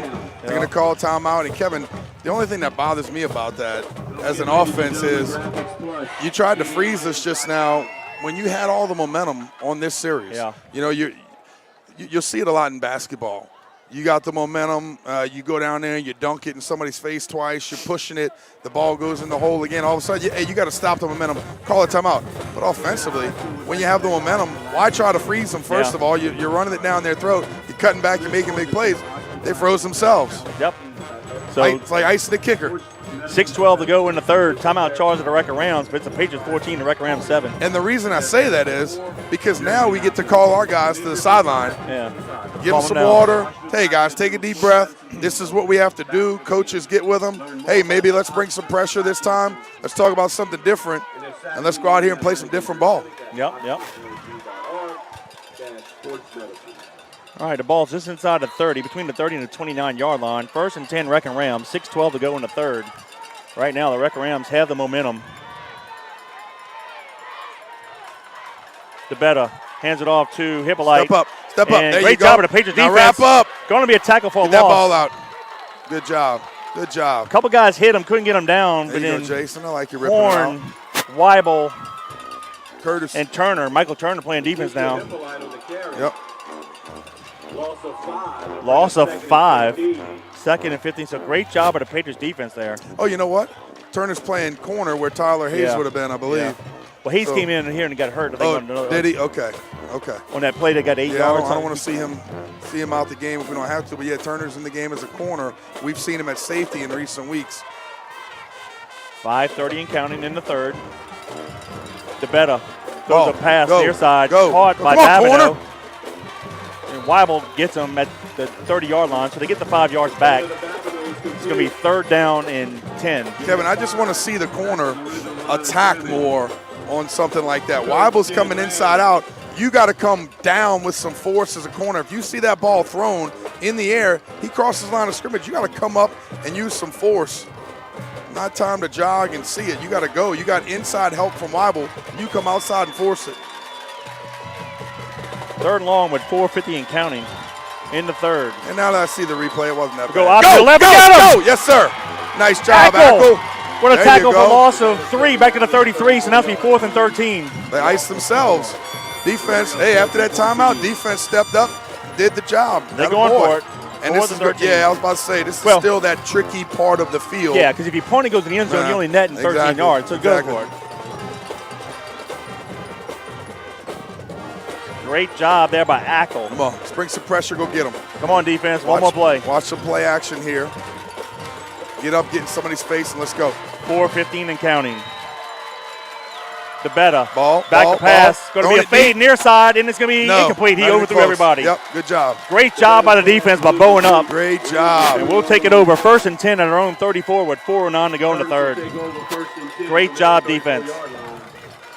Great job. Great job. Good job, Callio, being deep, getting back there, playing that deep 3rd, and not letting anybody bias the quarterback. You know, and as a coach, we run similar offenses. You know, they run the option. They don't throw the ball much. And sometimes in 4th and long, that can hurt you because you don't practice it as much. You don't throw it around as much. You don't do, the ball doesn't go in the air as much in practice. We practice it a lot, to be honest with you, for not throwing much. But sometimes that'll hurt you. Double twins formation. Now we're going to. Ooh, explode. Here we go. Get reset here. Smith at quarterback now. We'll come hand off to Prout, and he's going to get. Pruitt carries straight ahead. They'll give him a gain of 2. That was a lot. That was a lot of show. Grab 2nd down. I like that though. A little different. Yep. A little different. So the Patriots have withstood the haymaker on the first play of the third quarter and you can go 3 and out, so we stopped them. But remember, with other things that you could do out of certain sets and formations, A secret double probation play. having different guys in the game. The annexation of Puerto Rico? Something like that. All right, we got some wonky formations here. What are we doing here? Bruno comes in at quarterback. We'll go to the right. Woo. And tell you what. Nice job fighting. Nice job. I was going to say Bruno had the pull right there, I believe. But a great Proud? job right there. First down. Johnson. Just pushing the pile. And, you know, we've talked about Johnson being a very big physical back. And he got it at first. Needed and right there. Continues to move his momentum downhill, getting us the first down. Needed 8 and got it. It's called the 35-yard line. Tell you what, I still can't get over that block he laid on that guy early first quarter. Drilled him. Tight twins to the right. Ball in the middle of the field.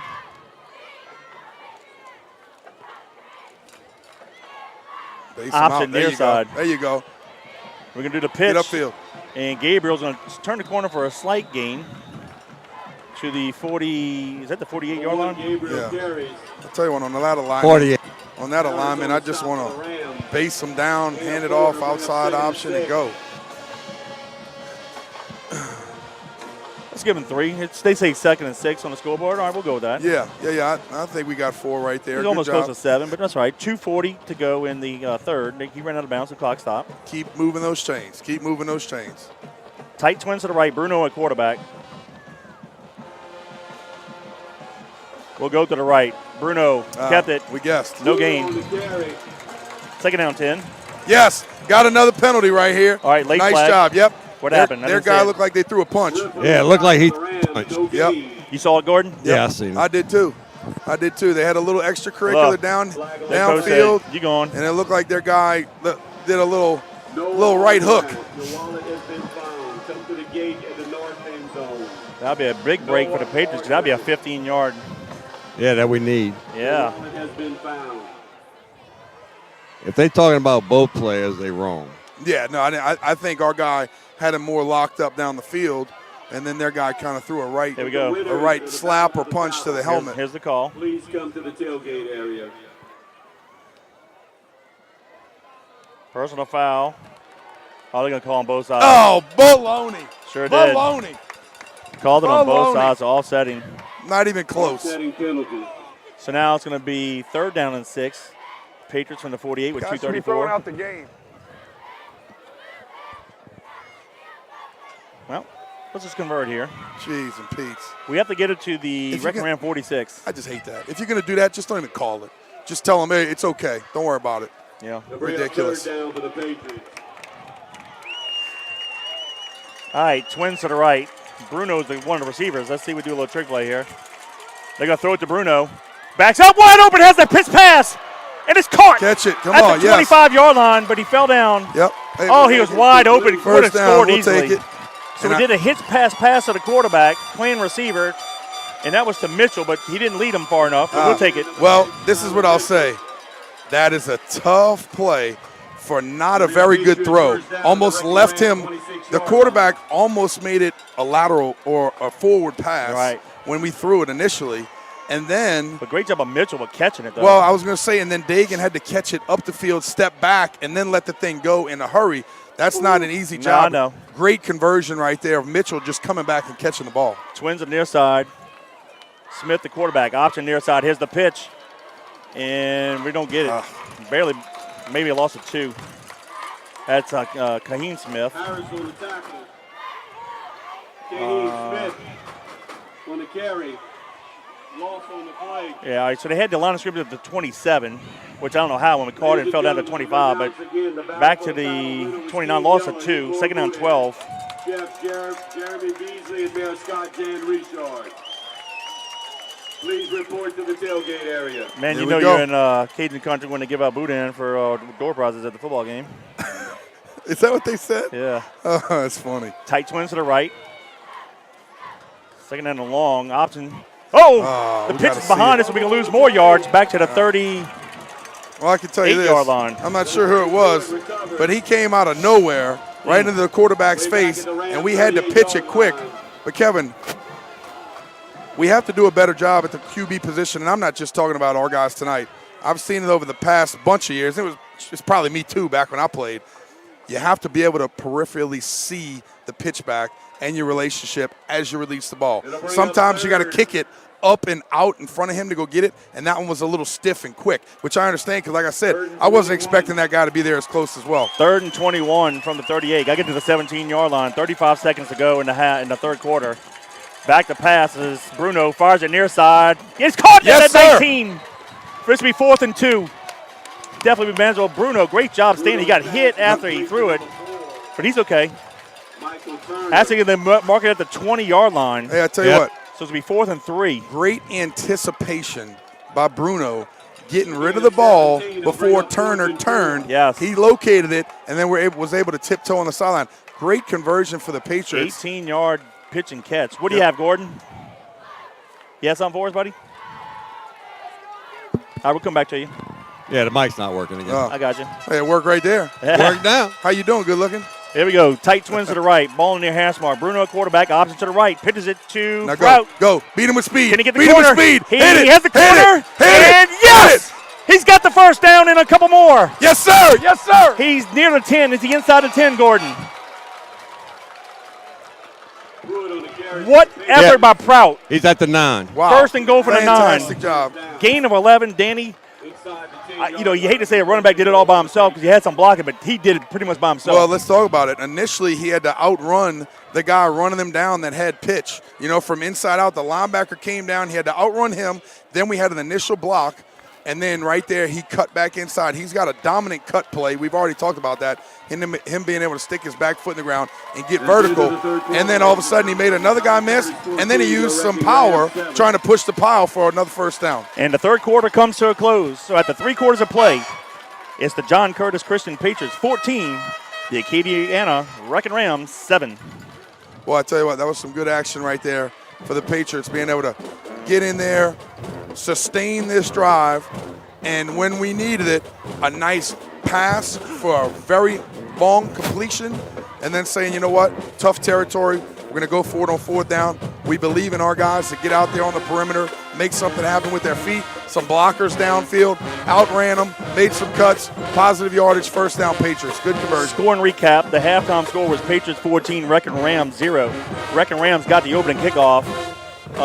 Short gain to the 19-yard line, and first play, touchdown, took it to the house. That was Kevin Williams with a 71-yard touchdown run. Richard added a PAT, making it Patriots 14, Wreckin Rams 7, and basically that's what happened.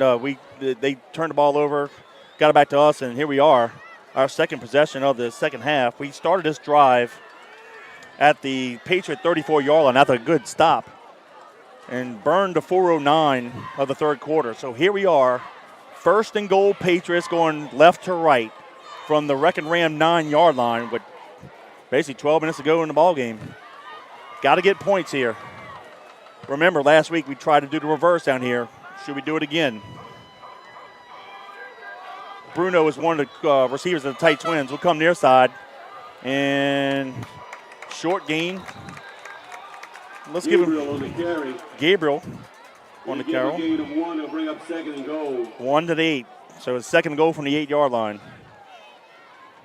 Lawrence and Harris on the Clock continuing to run, Kevin. And we said before, 11:40 and counting here in the fourth quarter. You listen to us live on JohnCurtisPatriots.com. We are up 14-7 with the Patriots driving deep in Acadiana's territory, 2nd down and goal. Jordan Smith will stay in the quarterback. Play clock's under 8 seconds. We're probably going to call timeout here. Yep, better. We better. We do. With 3 seconds, we call timeout. So timeout charge to the Patriots. 11:14 to go in the ball game. It's the Patriots 14, the Wreckin Rams 7. Kevin, for that stop in action, I want to say thank you to our gold sponsors. That's ABC Fire and Burglar Alarm, Alternative Teas, National Temperature Control, Cajun Land Spices, Alario Brothers Marine, Chris's Fishing Charters, who reached out to us earlier, Bartholomew Law Offices, Garden of Memories Funeral Home, Proud Yogi's Bears, Walter, Bill, and Chris, Bobby Seafood, and of course Hot Rod's Creole Seasoning Blends. Yeah, thanks again to our good buddy Walter Sanchez. He treated us to dinner at Fizzo's right here, Scott. Good to see him. Had some gator bites. I had the etouffee. What'd you have? I had the steak, this, I don't know, whatever you call it, the smothered steak and rice. Oh, yeah. Yeah, my crawfish etouffee was good. That's usually what I get when I go to Fizzo's. All right, offense coordinator here, Danny. Second goal from the 8, 11-14 to go in the ball game. What are you calling? You know, I've noticed, Kevin, where they're starting to stretch the defense out a little bit. They're not as middle heavy as they have been. I love, well, I'm not going to tell you that yet. Let's see how they line up. Maybe. Right. I love being able to run hard up the middle, but I think you just said it. I think there might be something on that exterior part. Well, let's see how we line up first of all. Right, Smith at quarterback. And we're going to go twins for the bottom side. of the field. Johnson's the near side halfback. Prout's the left side. I was going to say throw to the top of the field. Here we go. We're going to do option. Here's the reverse. Turner, get the block. Can he get the corner? I called it. Touchdown, Patriots. Yes, sir. The reverse of 8 yards. We tried it last week against Rummel. Didn't work. It worked here. Add 6 to the Patriots. 20-7 with 11:05 to go. PAT pending. You're a good offensive coordinator too, Kevin. How about that? Nice call, play call. Did it exactly the time that we needed. And you know, if you look at it, we've tried to do it a little bit in our red zone. Probably a good play in the middle of the field sometimes as well, but you can only do that. I'll say it like this. You can only do that if you run the ball effectively. If you continue to run it down people's throats, the option of being able to run the reverse when you can run it effectively to the bottom of the field, stretch the field out, it works. So good job, nice time to call the play, and great job being effective for the Patriots. And it looks like they jumped off sides. How about this, Danny? Flag on the play. This is our second possession of the second half. After we get a good defensive stop, we go on an 11-play drive, 66 yards in distance, burning 5:05 off the clock. We burned the 4:09 of the third quarter and 55 seconds in the fourth quarter, and it was the reverse. I just saw it. I just had a feeling because we tried to do it last week. We just jumped off sides last week. I don't know. I just felt the vibe. Yeah. I like it. And, you know, you'll see it a lot of times when you're to the boundary because the receiver doesn't have to run far. And it's I'd say it's somewhat rare that you'll see it where you're running it to the opposing team's bench. You'll have it because those coaches will be yelling as soon as they see that receiver backstep, reverse, reverse. But a lot of times that's why you run it from the boundary so you can't recognize it as quick. And then you get all that space to the top of the field. But a good job of our guys, and I'll say this, I don't know who it was, but an offensive lineman, you used to be able to blow that guy up, come back, crack back him, just flat back him and send him flying on his butt. But a good job of our offensive line or whoever that was putting his hands up, screening him, and then also the other receiver getting out there and making another block. Here's what I like. Good execution. I didn't set it up. It was twins near side.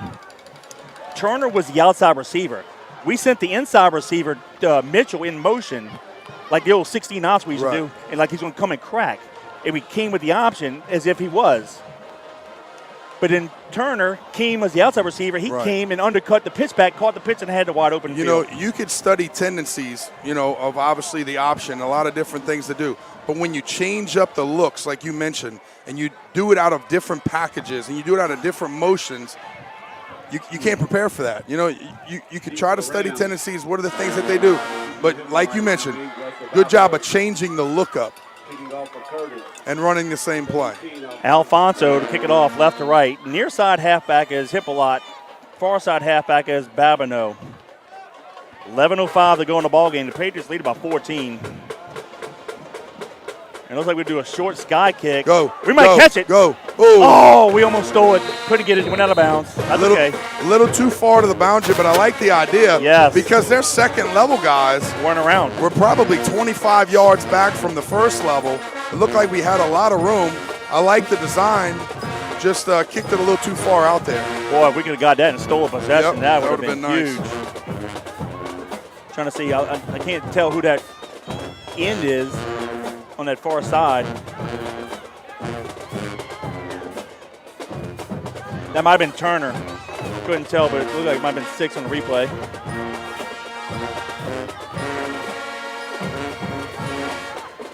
The ball to be placed at the Wreckin Ram 38. That's where the ball went out of bounds.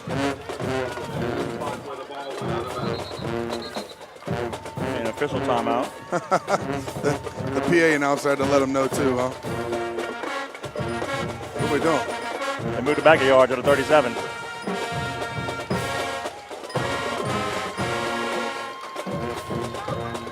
All right, now they got a power I formation. There it is. Power I left. Hits pass. Pass is wide open. Pass. Wide open. Weibel's going to catch up with him and make the tackle at the Patriot 25. I think that's Curtis. Jason Curtis and a late flag on us. That's going to be on us. Yeah. What happened? I didn't see it.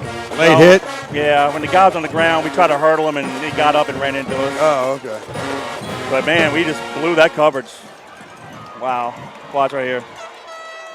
Russell Babineau's pass complete to number 7, David Lemaire. Watch this, Danny. All right, let's see. 8-7.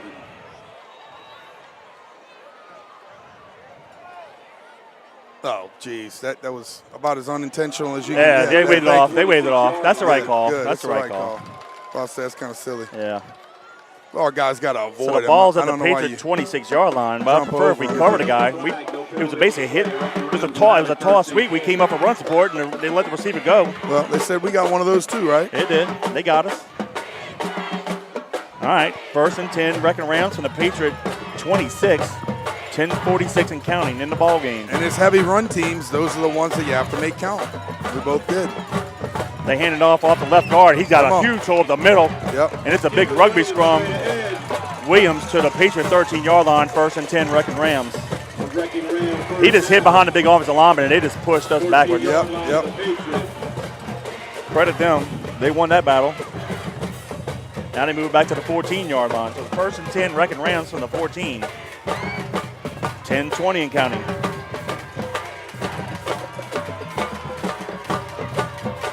Williams and Hippolyto, the halfbacks. Option, nope, they gave it to Williams up the middle. Short gain to the Williams on the carry. Let's call it the 12. Give a gain of 2. Gain of 2, 2nd down 8.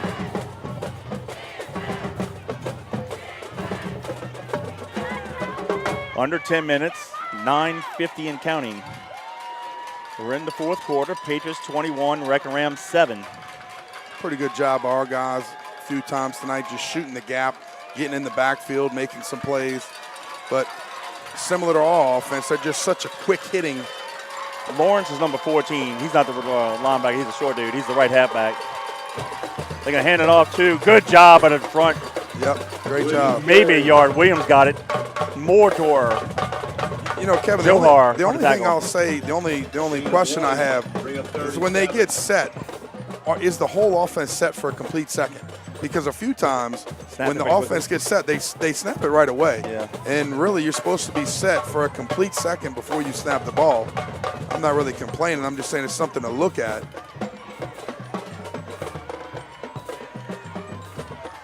Well, it's 4-down territory anyway, so let's go with 3rd down and 7. The better at quarterback. Williams and Lawrence are the halfbacks. Ball's on the right hash mark, top of the field. They're going to do their own reverse. And we read it. We do a good job coming. Oh, we missed the tackle. Got to get outside. He's going to have a lot of room. He's to the 5. Cuts it inside. Touchdown. Wow, we had him back around the 30-yard line. And we just in pursuit and scored a touchdown. So with 8:33 to go, Babineau with the reverse from 12 yards out. Well, Ackles saw it. You just got to make that guy run more of the hump. You know, stay outside of him, maybe make him cut back. He used his speed. He ran the hump. And to be honest with you, Kevin, I just don't think we had a lot of help from inside out from the backside. None. He caught us, and then all of a sudden he was really in the open field a little bit too much around the 5, made a cutback and put it in for the score. Richard to kick the PAT, snap, plays, kick is, almost, how did he block it? We got to go down to the ball. And it's good. So with 8:33 to go in the ball game, it's Patriots 21, the Wreckin Rams 14. You know, I think it's a little different. We talked about it a week or two ago. We're getting free in the middle, but we're jumping up to the ball, and I think it's probably different in the middle. Maybe I got to ask Johnny, to be honest with you, because I don't know the answer. I wonder if you're supposed to crank down to the ball or jump up and in. But as a as a blocker, that's sometimes a hard thing to judge on where the release point is coming off of the ground to the ball and get those two hands together. A lot of times you'll see guys jump up with two hands and the ball splits right through the middle. So I got to ask Johnny about that because actually we've done a good job at it a few times in the last few weeks, getting some pressure up the middle, and we're free. How about this? We just got to go get the ball. We score in the reverse. They coming down. They score in the reverse. Yeah. Oh, we had him. He was back around the 30-yard line. Couldn't make the tackle. But credit them. Hey, they're a good ball club. They're 5-1 as we are 5-1. And look, hey, no matter what happens, guess what? They are now in our playoff bracket. There's a chance we can meet up with these guys later on, no matter who wins tonight. I feel good about it. Here you go. Brother Martin, 14. Holy Cross, 7. Carr, 19. Jesuit, 3. That game is actually closer than I thought it would be. Yeah, me too. Richard to kick it. Now we got to make sure our short guys fair catch it this time. We didn't do a good job last time. They kicked it off.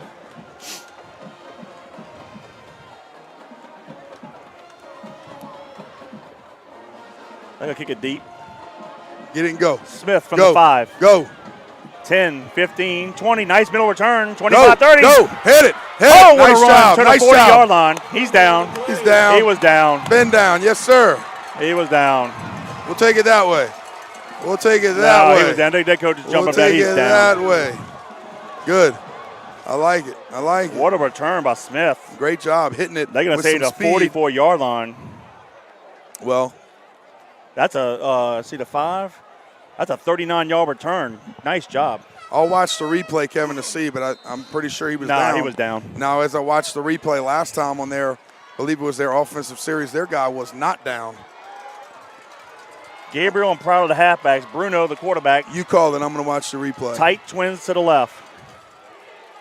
Oh, he's down 100%. Bruno is checking off. Not even close. At the line of scrimmage. Ball call. Ground calls the fumble. We'll come near side. Gabriel takes it over to center. Crosses the 45. He's going to get it to the 47-yard line. Gain of 3. This is what I want to see on this drive. Hit me. Same thing we talked about pregame. Sustain the drive, run the clock. Do not give their offense a chance to get the ball back. Get first downs, milk the clock as much as you can, run the football down their throat. Yogi's Bears, take over the football game, put this one to bed, get out of here. Word. 7:58 and counting. Gain of 3, second down 7.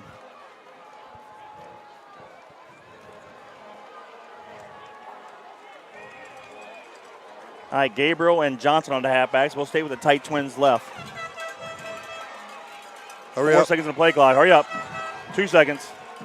Let's go. Snap it. We come near side. Quarterback keeps it. Has the first down. That's Bruno and more. Go. Protect it. Nice. He's going to get it to the 33-yard line of the Wreckin Rams. Beautiful. Yes, sir. Keep it going. What a run. What a read by Bruno. Yep, nice job. And I've really liked the quarterback's duck steps tonight. Coming outside on the outside option, pulling it, getting upfield. Even if it's not a huge, explosive 50-yard touchdown, we're picking up positive yardage. We're getting first downs, moving the chains, running the clock. I agree. And Jordan Smith will check in. And you know what? Jordan Smith does a good job with that as well. Yep. Well, both of them do. And like I said, it's about the explosive duck step, getting up the field, picking up first downs. It doesn't always have to be a touchdown. Smith and Prout of the halfbacks. Tight twins to left, ball near hash mark. We'll go Prout over to center. Look at this hole. He's in the middle. Cut. It's a foot race. Gracious. He going 33 yards baby. to the house. Yes, sir. And 6 to the point total. 27-14. PAT pending. 6:50 to go in the ball game. Patriots extend the lead. Nice job. I tell you what, Prout. Oh, I gotta love that kid. I love that little cutback step that he has. Explosive, hitting it up the field and letting it rip. What a run by Prout. What a drive by the offense. What a performance by the offensive line.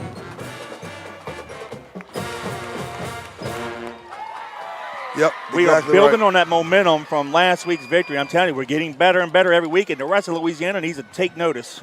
The Patriots are for real, folks.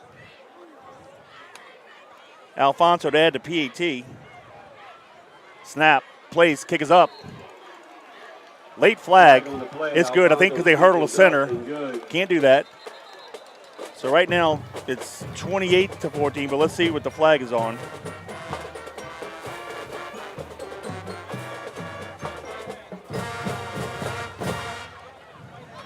Whew, good job. How about this? I think we're going to take – was it good? Yeah. Personal foul on them.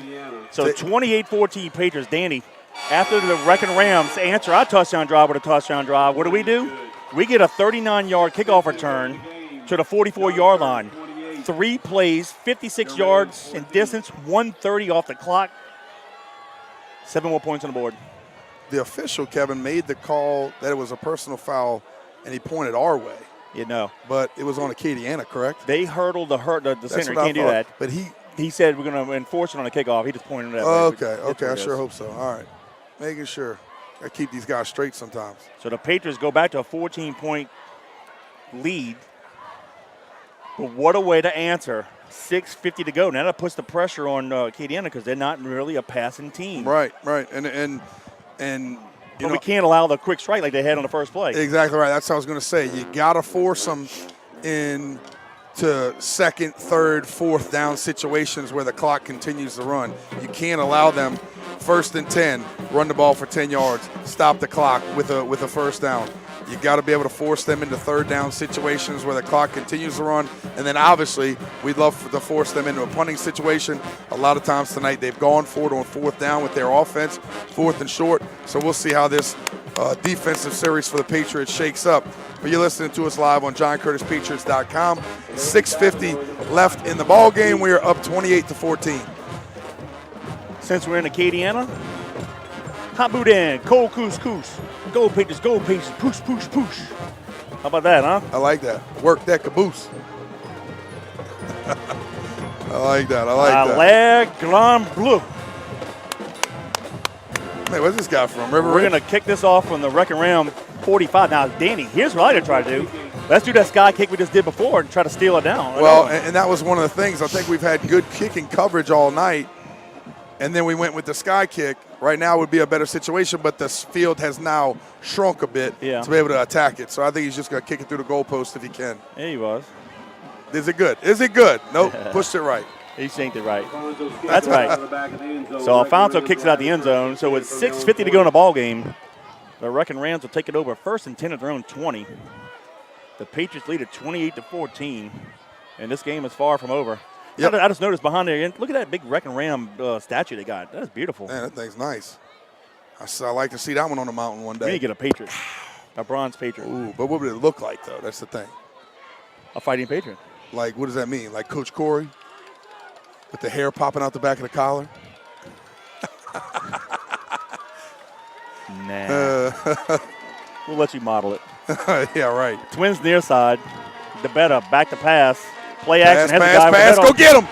He throws it, and nobody's there. Great pressure. Good. More toward Drake. Who else is back there? DeBetta's pass is incomplete. It'll bring up 2nd and 10. Great job of the Patriots putting pressure. Keep hitting the quarterback. All right, we've only gotten 2 sacks, and they came at big times. Sack number 3 would be huge right here. 6:44 to go.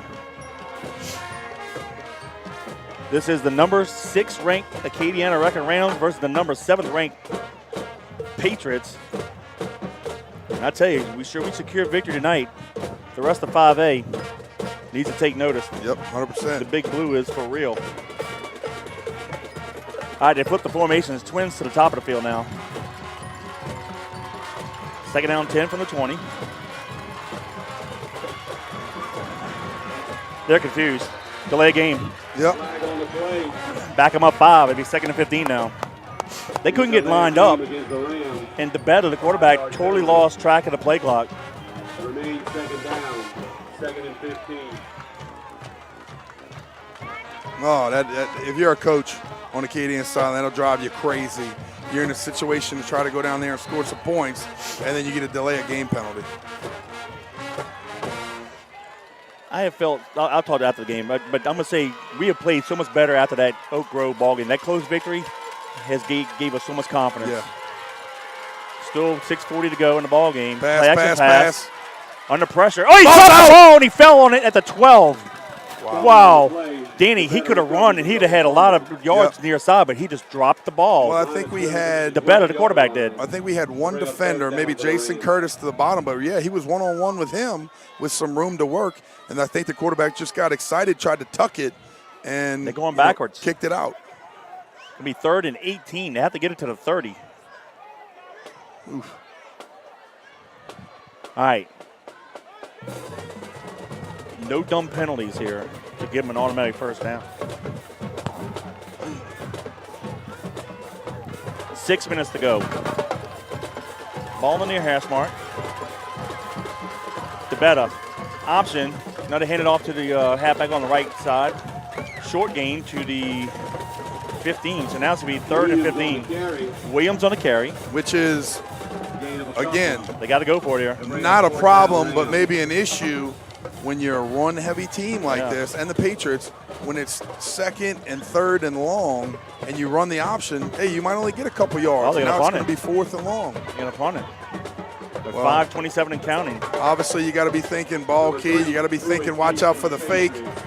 You know, almost inside of 5 minutes. Crowd will stand back at the 50-yard line, and some of the Wreckin' Ram fans are taken to the house. They don't have enough. They had to call a timeout, Yeah, Kevin. wow. Boy, they're having a rough series on this Yeah. drive. This is rough for the Wreckin' Rams. This has not been a very good drive for them. But you got to hand it to the defense again, coming up big, making it happen. But they've been unorganized on this drive, and it definitely has not been the best. So with 5:13 to go in the ball game, timeout charge of the Wreckin' Rams. It's the Patriots 28, the Wreckin' Rams 14. But punt safe. Let's see what happens. Watch for the fakes. Anything crazy could happen. 5:13 left. Patriots are up 28-14. You listen to it live on JohnCurtisPatriots.com.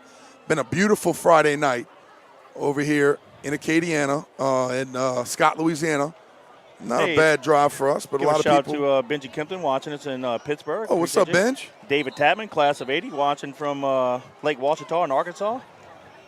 Mr. Don Abity, my future father-in-law, listen to us from the big metropolis of West Wego. There you go, Mr. Don. Thanks for checking in, buddy.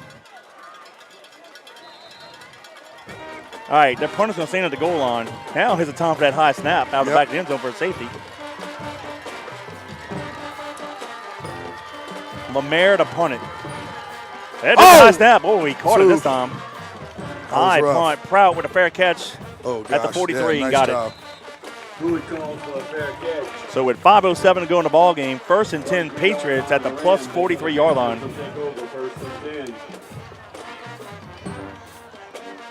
Good job right there, running up. Made me a little nervous, but Prout. Y'all stay with sticking us his after the nose ball in there. game as we have a recap. We'll give us our thoughts of tonight's ball game, and then we'll set up next week's Hall of Fame game, which now I'm being told is at East Jefferson, Joe Yenny, not West Jefferson, where it originally was scheduled. So it looks like we moved it from the West Bank to the East Bank, but unfortunately we didn't move it from Saturday to Friday. I won't be on the call next week. My buddy Danny will be here, and of course my quarterback Billy Duncan. They'll bring the action to you. And who called timeout? Oh, there's an extra ball on the field. Official timeout. Attaboy, Blue.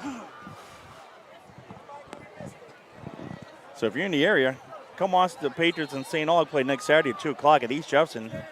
And come watch Coach Corey and Coach Leon get inducted into the Hall of Fame. Twins to the left. Jordan Smith is quarterback. Ball in the near hash mark.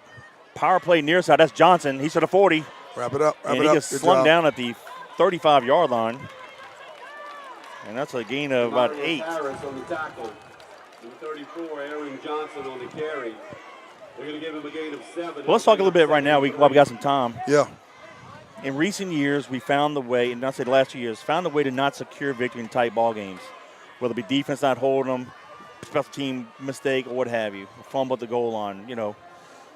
That game against Oak Grove, it was a close game, and we secured a victory. And I don't know, we just been playing as a different team since then, which I like. Yeah, we're maturing. You're 100% correct. Power play near side again. This is going to be Prout, and he's going to get it to the 32. That should be enough for the first down. I think we might be where are they marking it at, Kev? We might be a yard. I don't know. He's saying first down. He's trying to move it. Okay, there he goes. Yeah. Yep, first down. Yeah. There you go. Keep getting first downs. Clock stops momentarily, and then all of a sudden when the chains get set, they start it back up again. And here we go. We're inside of 4 minutes now. And we're continuing to run on some different receivers. So having said that, so we had that tight game. You know, we win against Central Foods. We lose to Zachary. They were the better ball club at that time for sure. We go to Oak Grove, win a close one. I'll tell you in a second. Twins to the left. Same play, power play near side. Johnson's going to fall forward for 2 to the 30. So we go get that win. Then we come back and we beat Jesuit pretty soundly. And didn't play as well in the first half against Holy Cross. Kind of slept the way through it. Yeah, I think so. But you know what? Found the way to win the ball game. Right. And then all of a sudden, just last week, we just put it all together and just took Rummel behind the woodshed and picked out any size paddle we wanted and just took care of business. But that, sometimes, Danny, when you have such a complete ball game like that, you have a letdown or you don't play as crisp. I don't know. The boys have been way up to the challenge tonight. That's a mark of a very good ball club. It is. It is. They've been playing as a full team effort, and I've enjoyed watching. 2nd and 9. Smith keeps it around the left side. He's going to score. Go, Smith. Smith's going to take it to the house from 32 yards out. Why not keep it going?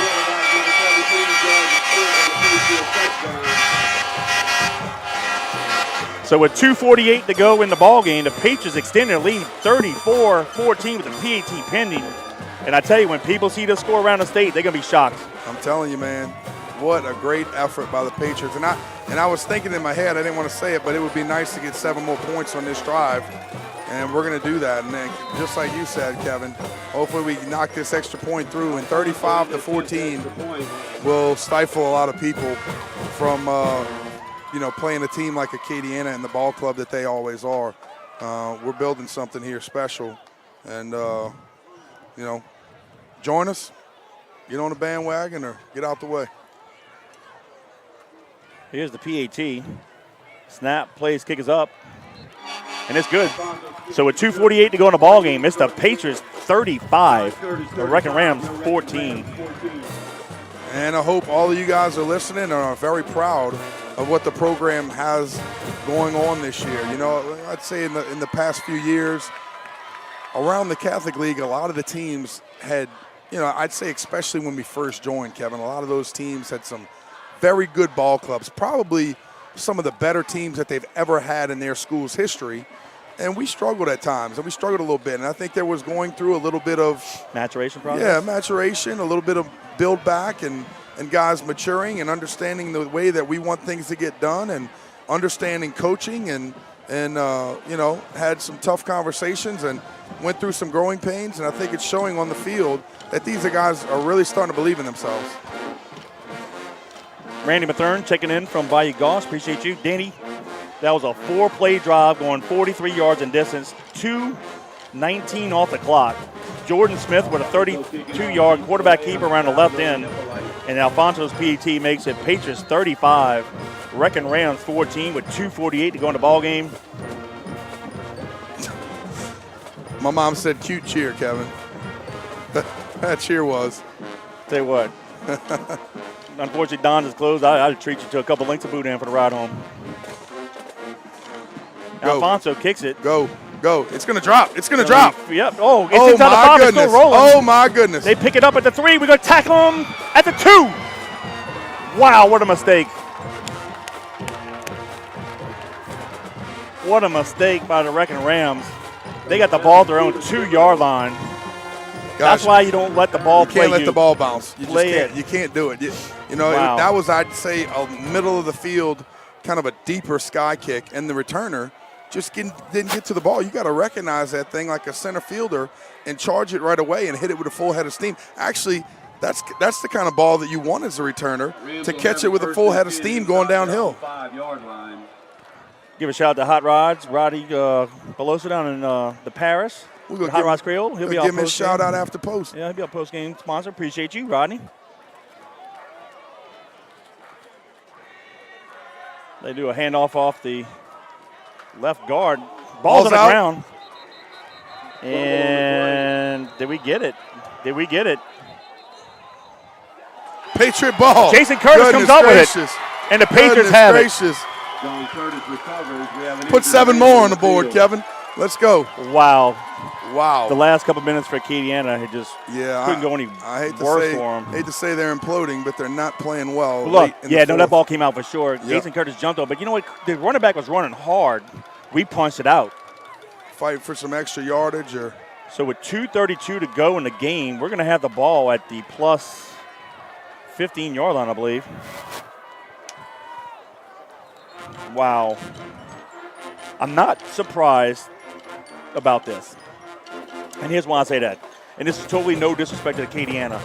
They lost their first game of the year to Lafayette Christian. It's pretty good, though they lost a tight one to Turlins Catholic last night. However, they ripped off 5 in a row, but they haven't been in any dogfights. Right. I'm talking to Coach Jeff Curtis. He says, man, I think we got them. They haven't been in any close games this year, and that's a big thing, man. Because you don't know until you get in that. That's right. That situation. That's right. You got to be in this situation, and we have. And you got to run. You got to learn from it. We get the ball at the plus 11-yard line. Wait, they're saying it's their ball? No, us. We should have the ball. The referee called first down. Our ball.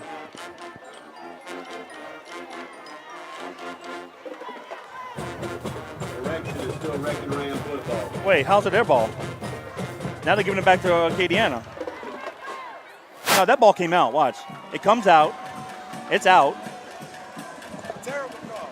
But watch. We get it. It comes out again, and Jason Curtis picks it up. Terrible call. Wow. So they give it back to Acadiana. I don't know how that happened. I'm watching the replay in the booth. Well, that's the second one they missed. Jason Curtis clearly comes up with the ball. That's 2 that they missed. Well, it don't matter. We're going to get the dub. Yeah, but I'm with you. Still. I wanted the young guys. I'd rather 42 to 14. How about this? How about them young Patriots with the defensive goal line stand last week? I want to see the young guys punching you're in. Right. Yep, 100%. All right, so now it's second down and short with 2:32 to go. The Rams are lucky to have it. Let's just take it back on this play. They jumped off sides. Flags on the play. Goodness gracious. Is that on them? Yeah. Boy, they are. The guard moved. Wow. Let's just get out of this thing now. Now we got some craziness going on. I'm telling you, it's going to be a 30-minute, or 45-minute quarter. The last 2:24s be longer than the first quarter. I'm telling you, exactly. Yeah, y'all stay with us after the game. We'll have our post-game wrap-up, talk about tonight, and we'll set up next week's game against the St. Augustine Purple Knights. 5-yard penalty against the Rams. It will remain second down. All right, moving back 5 yards, second down and long. No gain. Try to play inside, I tell you what. Maybe a loss of 1, maybe.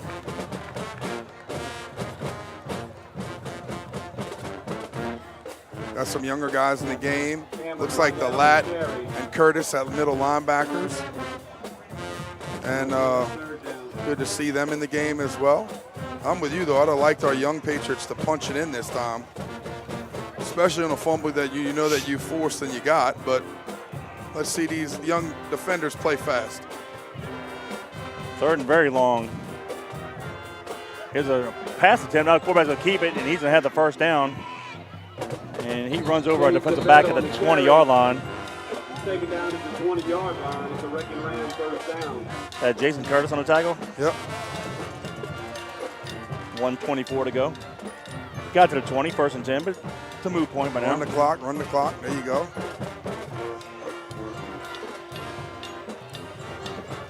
Yeah, I think they're just content just to run and get out of here. Yeah, well, they should be. All right, brother. So it's going to be a nice ride home. Back to Jefferson Parish. Ball. Pass. Go get him. Now go get him. The better go get him. In trouble. Now he's going to run it. Has a lot of room. Comes near side. He's to the 30. Has the Tackle first him down. in bounds. Good. And Jason knocks him out of bounds.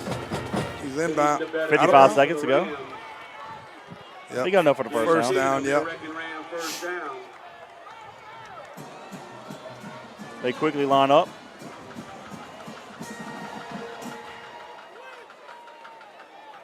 Oh, and they're not. And they've been lined up correctly. Here we go. Look like he almost dropped the snap. Go get to him. The better fires over into the field. We almost had it there. Yep. Yeah, we had our back turned and had to turn back to it as we were running deep and just couldn't get to it. Callio had an opportunity. But they're definitely pressing here, Kevin, late. Like you mentioned, I'd kind of just be running the ball, hoping something popped, but they're dropping back, throwing the football. So you know what I say? Let's bring some pressure and go hit the quarterback.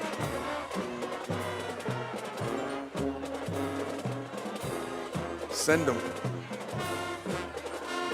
34 seconds to go, second and 10. The Bebeto with a little short go. pass. Atta And boy. we tackle him quickly, maybe a gain of 1. Savannah's pass is complete. Weibel To Babineau. on the tackle. Gain of Babineau 1. on the reception. 20 seconds. They might get one more play off. Yep. Now they're lining up, setting the ball. Their guys offside. This will be it. 15 seconds counting. 10 seconds. This will definitely be the last play of the ball game. Stay deep, stay deep, stay deep. Bebeto back to pass. Looks to your side. And we got him. Yes, sir. Nice job. What a way to end the ball game with a sack. Good job. 90-91. That's 91 with wrapping up. That's Sakara. And Bryce Aber with the tackle. And that's going to wrap it up at red, white, and blue. The John Curtis Christian Patriots defeat the Acadiana Wreckin Rams 35-14. What a ball game, Kevin. Great job of these guys getting the job done once again. And Kevin, for that fantastic ball game by the Patriots, finishing 35-14, we're going to say thank you to Hot Rods Creole, locally owned and family operated with generational recipes for your cooking ease and enjoyment. Check out their award-winning jambalaya, gumbo, and barbecue sauces. Of course, don't forget the premium garlic butter seasonings, fish fries, and seafood boil mixes, and everything that they offer. You can find it at your local grocery store or check out the website at www.hotrodscreole.com. Hot Rods Creole, the only way to Creole. Woo! What a game, what a game, what a game, what a performance by the Big Blue Machine. The Patriots get the opening kickoff, put together a nice drive, but unfortunately fumble the ball on 3rd and short just past midfield. Acadiana picked up the ball and ran it back to the Patriot 26-yard line. And that's where we saw where the Patriots defense, how they're going to play. They set the tempo all game long. They held the Wreckin Rams to like 8 yards on the 4 downs. They did not convert. The Patriots got the ball back and went on a 7-play drive, 80 yards in distance, taking 4:40 off the clock. That was set up by a 64-yard run by Prout. Kaheem Smith took it over from 2 yards. Alfonso added a PAT, and that put the Patriots up 7-0 with 2:21 to go in the first. That's how the first quarter ended. When the Patriots got the ball back for the 3rd time in the second quarter, with 3:21 to go in the half, Prout had a 2-yard touchdown run. Alfonso added a PAT, and that put the Patriots up 14-0. And that capped off a 12-play drive going 69 yards in distance, 5:56 off the clock. And that's how the first half ended. But the Wreckin Rams, being as good as what they are, got the opening kickoff. And on the very first play, Williams took it up the middle, 71 yards for the touchdown for the Wreckin Ram. Richard added a PAT, and with 11:44 to go in the third, the Patriots' lead was cut to 14-7. Then that's how the third quarter ended. And I tell you what, Danny, what a lot of fireworks in the fourth quarter. With 11:05 to go in the ball game, Turner scored on an 8-yard reverse that capped off an 11-play drive going 66 yards in distance, burning 5:05 off the clock. Alfonso's PT put the Patriots up 21-7. But the Wreckin Rams weren't done. They went on a drive of their own, and they had a 12-yard reverse on their own. Babineau took it in. Richard added a PAT, and that closed the gap 21-7 with 8:33 to go in the ball game. But the Patriots flexed their muscle and scored 2 more touchdowns, one with 6:50 to go in the ball game. Prout with a 33-yard touchdown run. That capped off a 3-play drive going 56 yards in distance, burning 1:30 off the clock. Alfonso added a PAT, and that put the lead at 28-14. Then after a defensive stop, the Patriots got the ball back again. They were trying to burn the clock out, but Jordan Smith, the quarterback, made a run around the left end, took it 32 yards the distance. Alfonso's PT made it 35-14. That was a 4-play drive, 43 yards in distance, burning 2:19 off the clock. And then the defense just kept the Wreckin Rams at bay. And that's how the final score was, 35-14. Very physical ball game. Very proud of the Patriots. Now, an emotional win 2 weeks in a row. As you know, when we play St. Aug, it's kind of like LSU Auburn. When you think you've seen the most goofy and wackiest plays and turnovers, they hold my beer kind of situation. They find a way to do it. They haven't beaten us since 2014. The Patriots have a good little winning streak against a very, very talented St. Augustine Purple Knights. But you got to like the way we're going into next weekend's ball game. Well, I think you said it, Kevin, and we've said it for a long time here with the Patriots. It's not about what other people do. It's about what we do. We got to control what we do. We have to be who we are. If we continue to play that we have been of late, we could beat anybody in the state, and that's a guarantee. You take care of the football, you control the ball on offense, you play hard on defense, you do well on special teams, we can beat anybody in the state right now. So like you said, people better be on notice. And I hope the kids that are going to listen to this later can be mature about me saying that you have to continue to work. You have to continue to push forward. You have to continue to rely on your technique and your coaching to win ball games. But we're very excited about the way that we've handled our business. We're very excited about in the direction that we are going. But as you mentioned, St. Aug's always a tough test. But if we do what we need to do, I'm not worried about them. So Coach JT's record is now 609, 76, and 6. 12 to tie, 13 to be the all-time winners coach.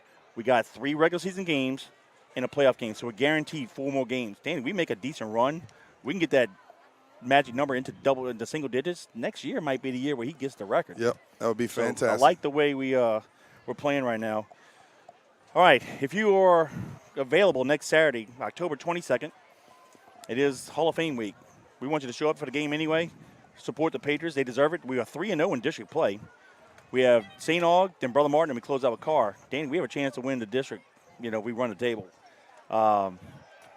Nobody gives us a chance. Here we are sitting pretty. This is our off week in the district play. We go back in the district play next week. Come see Coach Leon and Coach Corey be inducted into the Hall of Fame. Congratulations to those guys. Yep. Come show your support for them. They deserve it. Again, without those 2 guys, we aren't who we are. And I'm looking forward to the stories Thursday night. You'll be with me and stuff. And we might have to bring some extra loose pants. We might be busting the gut laughing so hard. Might bust a belt buckle or something. But your final thoughts before we sign off? Well, just looking forward to it. I like the way that we're progressing throughout the season. That's what's exciting for us, to be part of this journey. And that's why we started doing this broadcast 12 years ago, was to see these young kids grow up and become mature adults one day and champions for life. And, it's just as exciting this year as it is for any to watch us mature, get better, and continue to learn from these coaches and move forward. So I'm excited about the next few games to come, and hopefully we continue to build on this team as weeks come in the next few games. Because, I said it before, the teams that get hot at the end of the season are the ones that win championships, and right now we're on that path. Well, safe travels to the Patriot Nation, to everybody who made the trip out here to Acadiana. Be safe going home. Safe travels. We want to make sure we all get home in one piece. Thank you to Robbie User, to Danny Wimprine, to Gordon Abraham, Kevin Fayards. On behalf of you guys, thank you very much. Since we are in Acadiana, bon nuit, les gens.